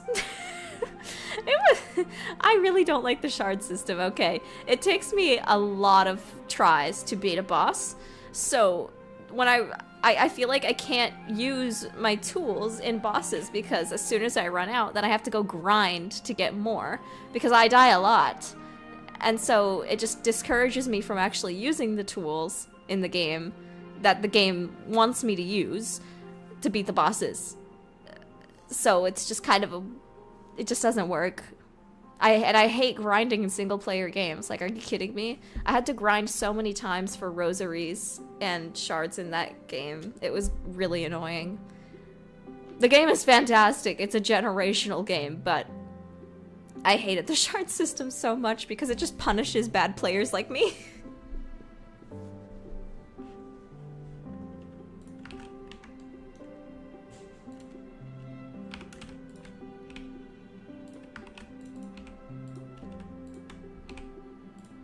But I did it.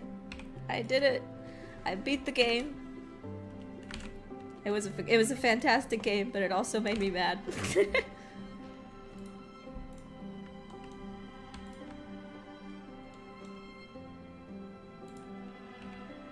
The platforming for me was like the best part. I mean, again, I'm a platformer girly.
Okay, now I'm gonna, should I model that in?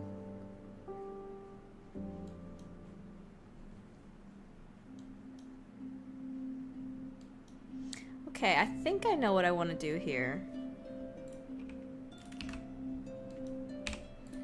I'm gonna separate this part.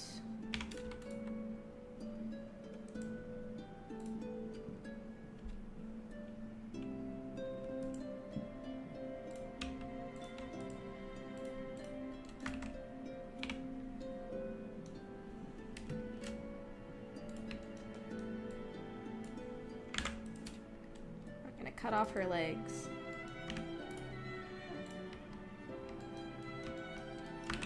And then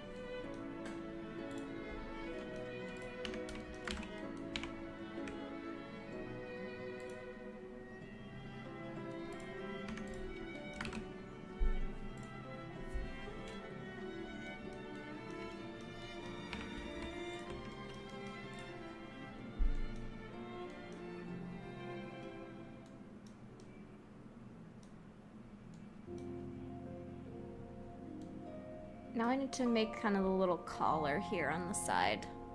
I've done this like before because I have a lot of characters with these collars, but they're always kind of a pain to do. To be honest. I've probably said that like a billion times this stream. Sorry.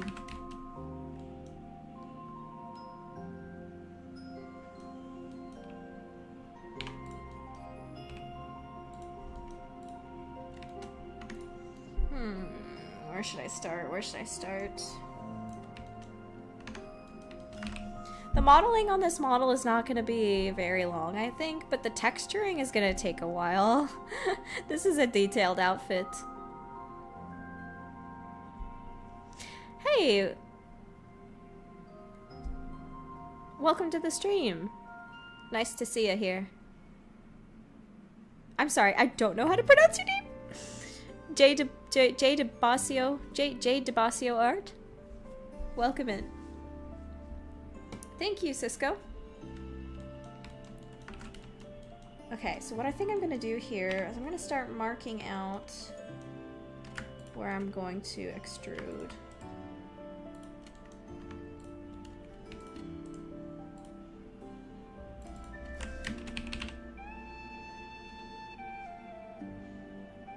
Neck. What is this thing called again? Like an ascot? I'm gonna hide this for now.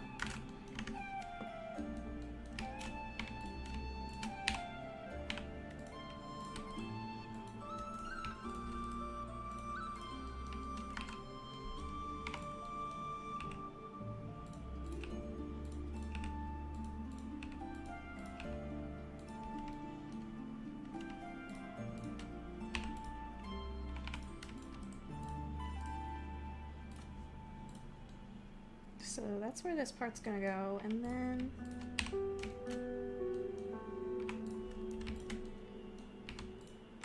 okay, this isn't that bad actually. Looks like I already kind of have the shape that I was looking for.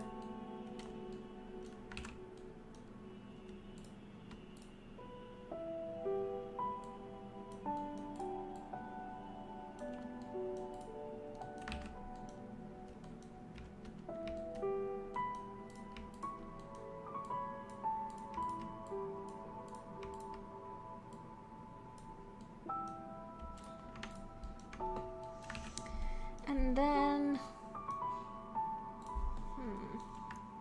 let's try this.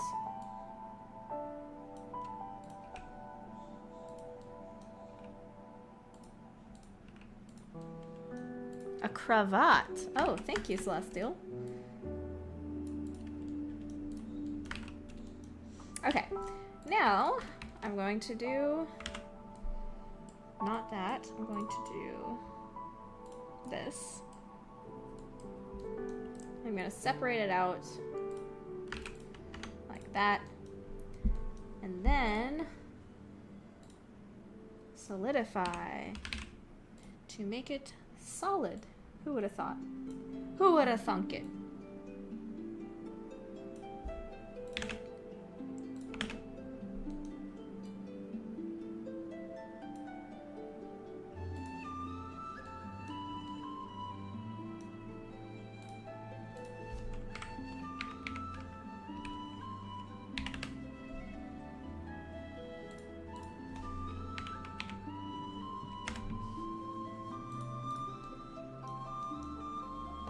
I'm still gonna make some adjustments.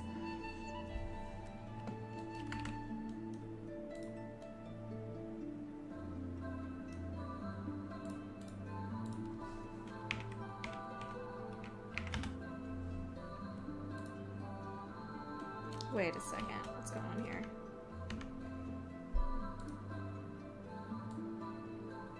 Oh, okay, there we go. That's what the problem was. If that's the case, then I'm gonna do this. There we go.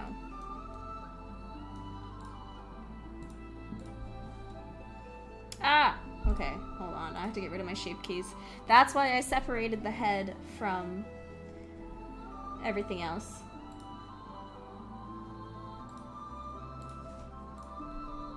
So that I didn't have to worry about my shape keys getting messed with.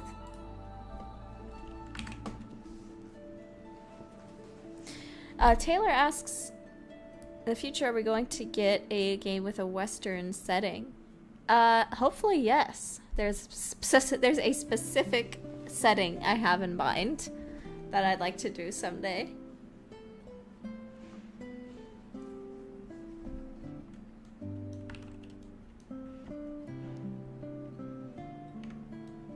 Okay, now that I've done this, Now I have to delete this stuff back here.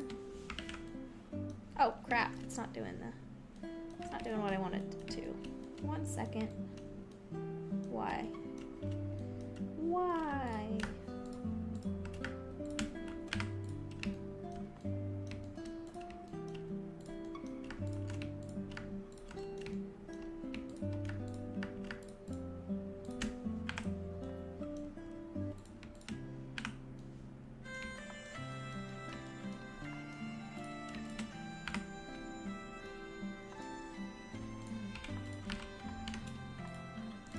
Then we can add this back to,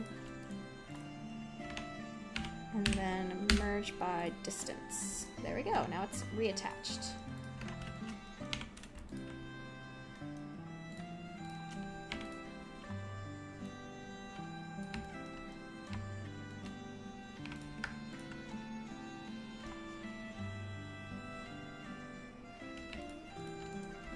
Oh yeah, cowboys.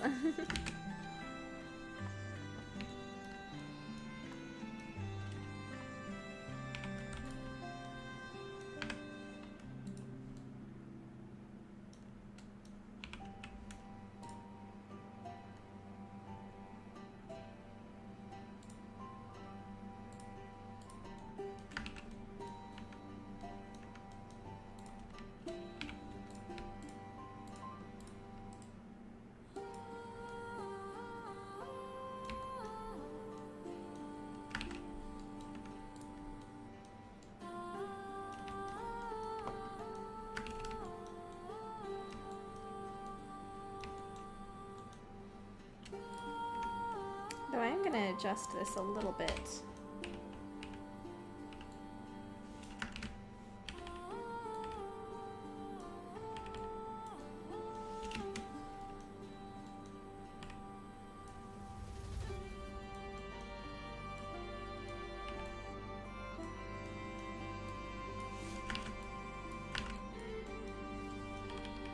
Oh yeah, that makes sense.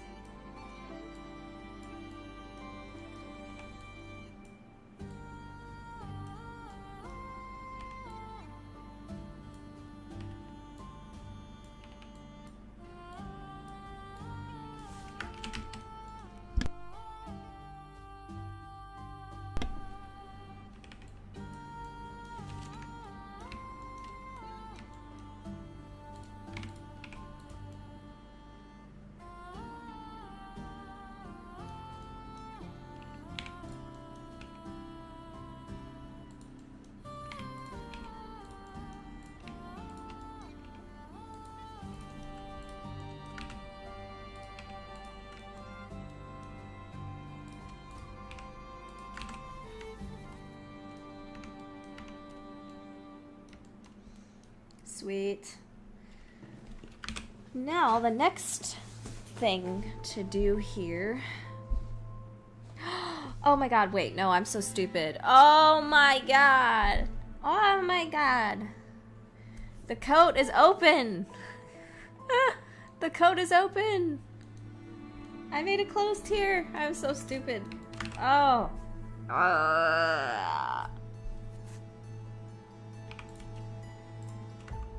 Dang it.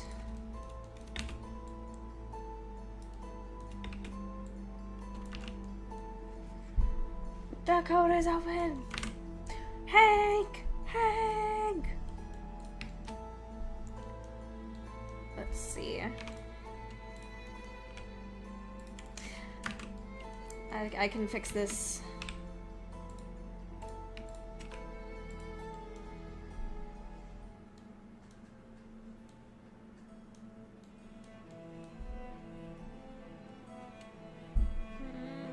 Happens to the best of us.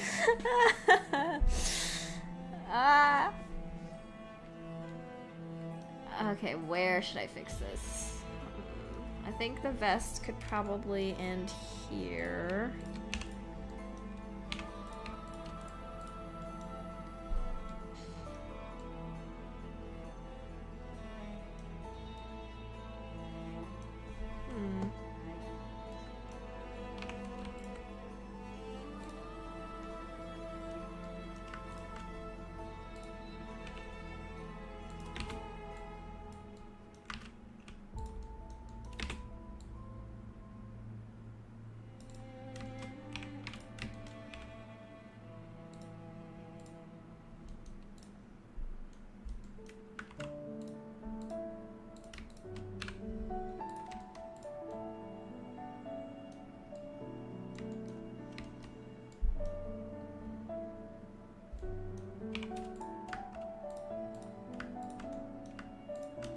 Please excuse my dust as I figure out how I'm gonna do this.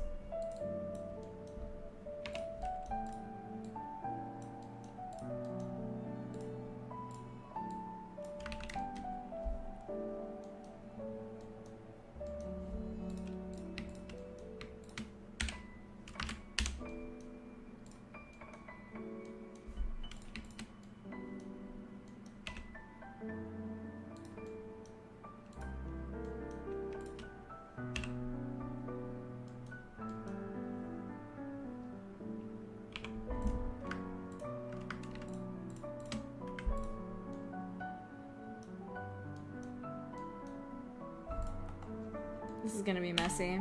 Sorry. My bad. What? Why is my...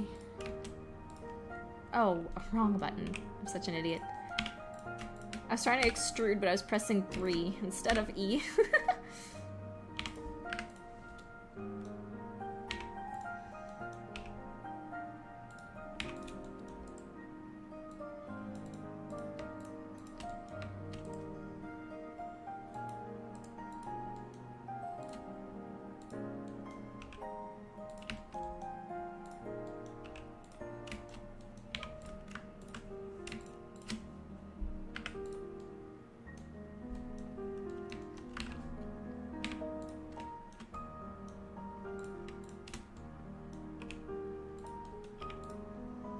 See how messy this is. It's gonna look right. It's gonna look right when I'm done, but it's messy right now. There is a method to my madness.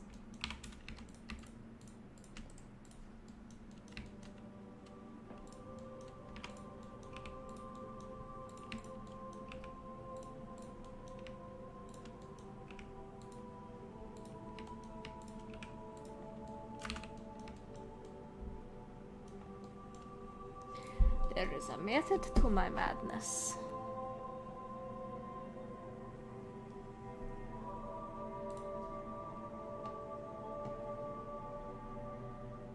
What? Hold on, why does it say 2 viewers?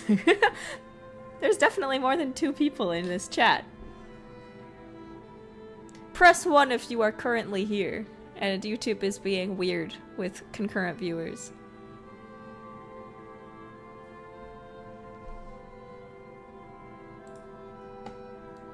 Press 1 in the chat.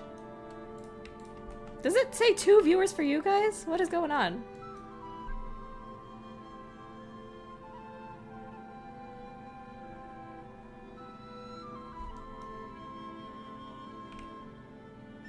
Okay, yes, there's clearly more than 2 people here.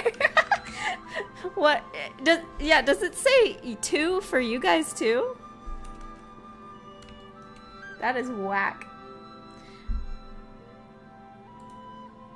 It says 9 for you. Okay, that's weird.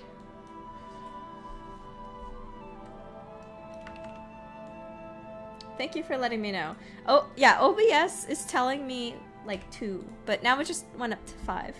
How strange. I was like, what the heck? Did my stream crash or something?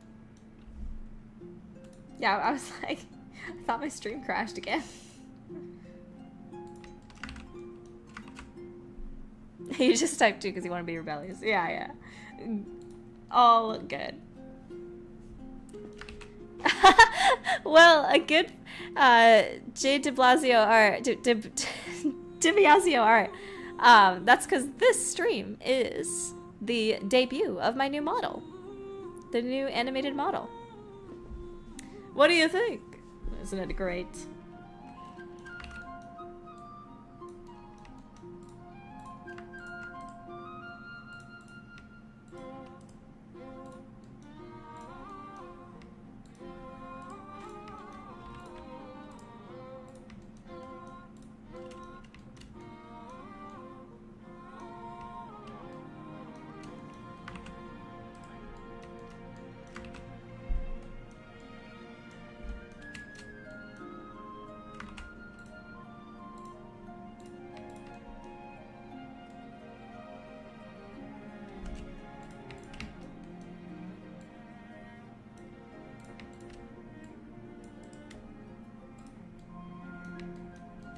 I'll probably end the stream like in a half hour or so, I need to eat.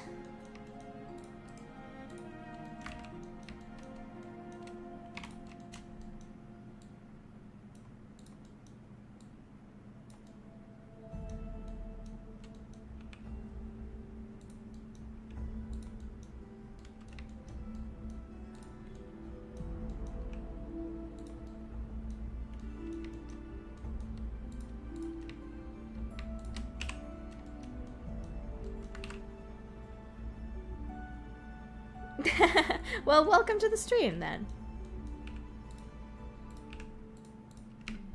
Regardless.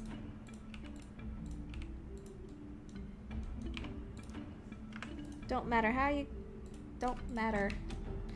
you got here. You're here. And that's what matters.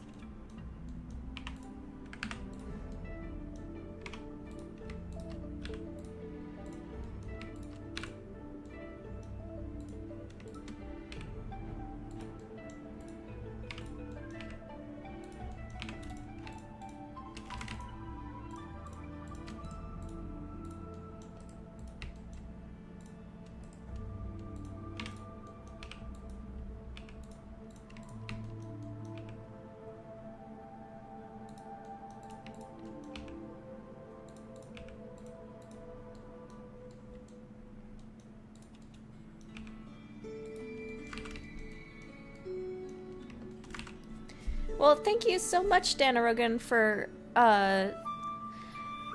joining the stream, and thank you so much for joining in the chat. That was very fun. Have a good night.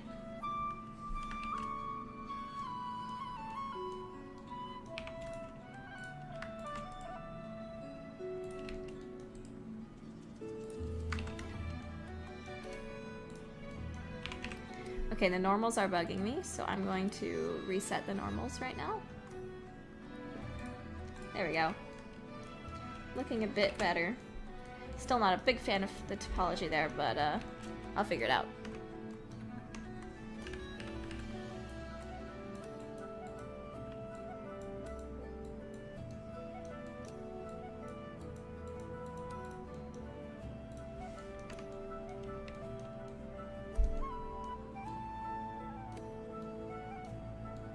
What am I gonna do here, actually? Huh.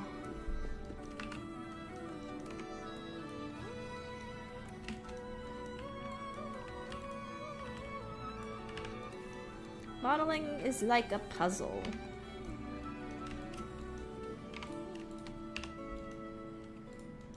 It's like a puzzle you gotta solve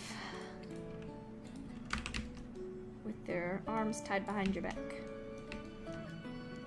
And blind.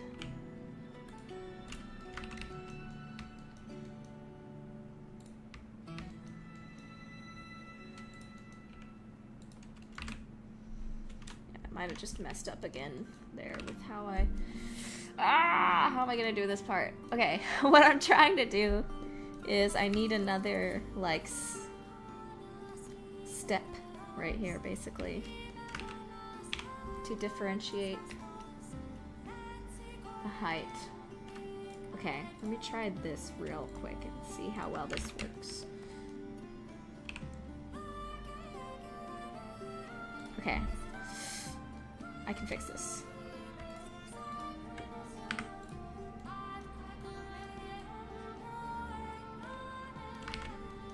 Hold on, hold on, hold on. This looks really bad. This looks bad, but I can fix this. This is probably not the best way to do it, but again, there's a method to my madness.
Okay.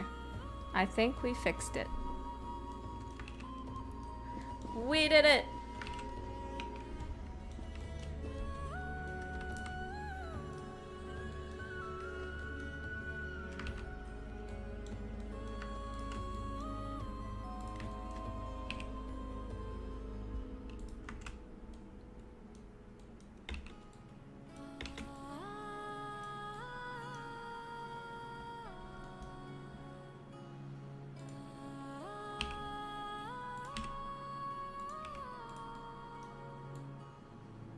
So you see the coat's gonna come down like this.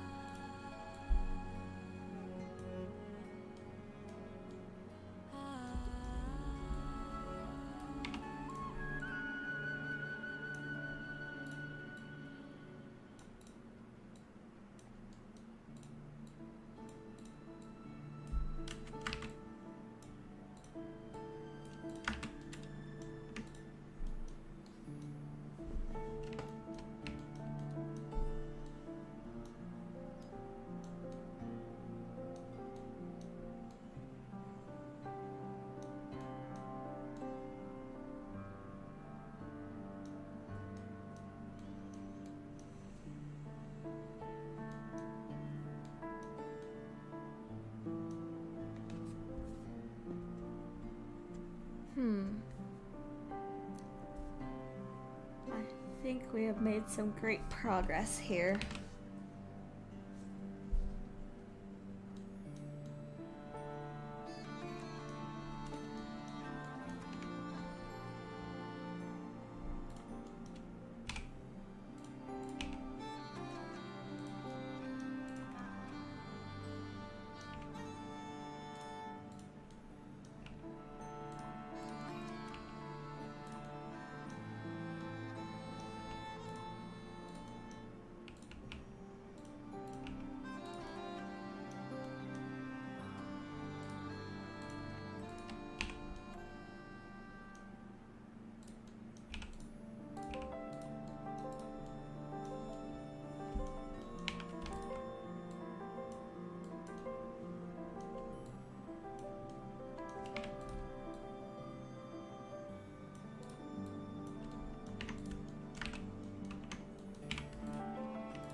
Which student was the hardest to design?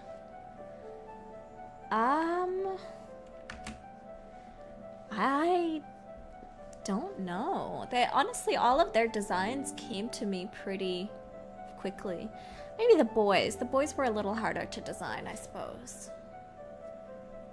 But I can't really explain why. Well, because boys don't have the same kind of outfit stuff that is as fun to do as the girl students, I guess.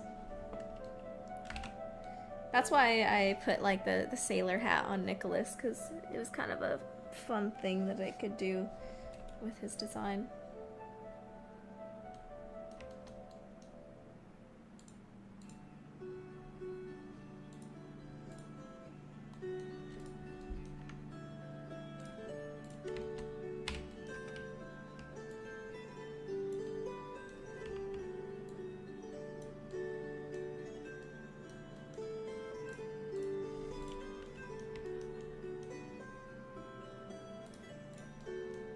Well, I think this is coming along swimmingly.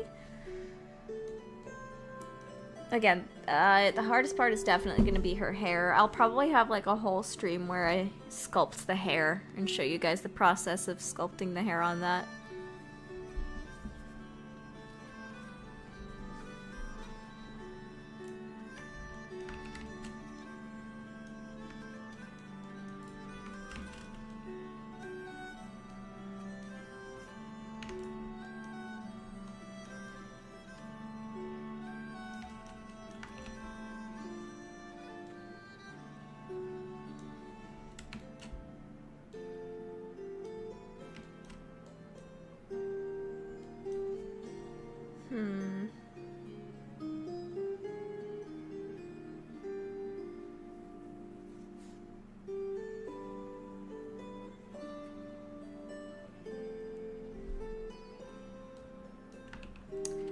Alright.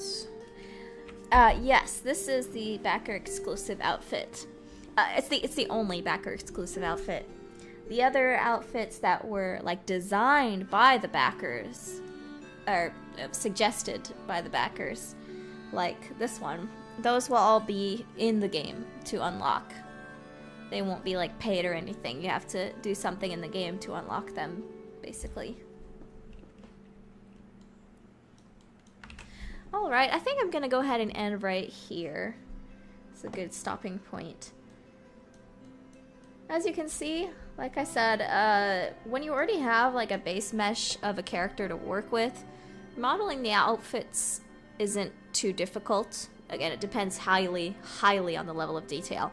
But what will be difficult is texturing and new hair. That's gonna be time consuming. So, next week, when I stream again... Oh wait, hold on, I'm not streaming next week. Okay. Cool. My streaming schedule is going to start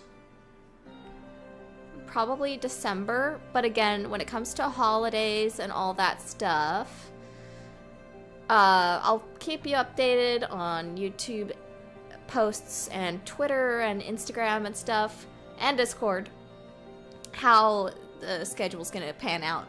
But I'm gonna be traveling next week, so I will not be streaming next week. Week after that, though, might be streaming. I'll let you guys know. But like I said, I'm gonna try to be a lot more consistent about it. But again, it's also the holidays this month and next month, so January is when it's really gonna be much more consistent. Anyway, everybody, thank you so much, so much for joining my debut stream of the new model and the new everything. I really appreciated you guys stopping by. I'm really excited to see where this streaming thing goes, and excited to show you all my process on all this stuff and really showing things getting done on the game.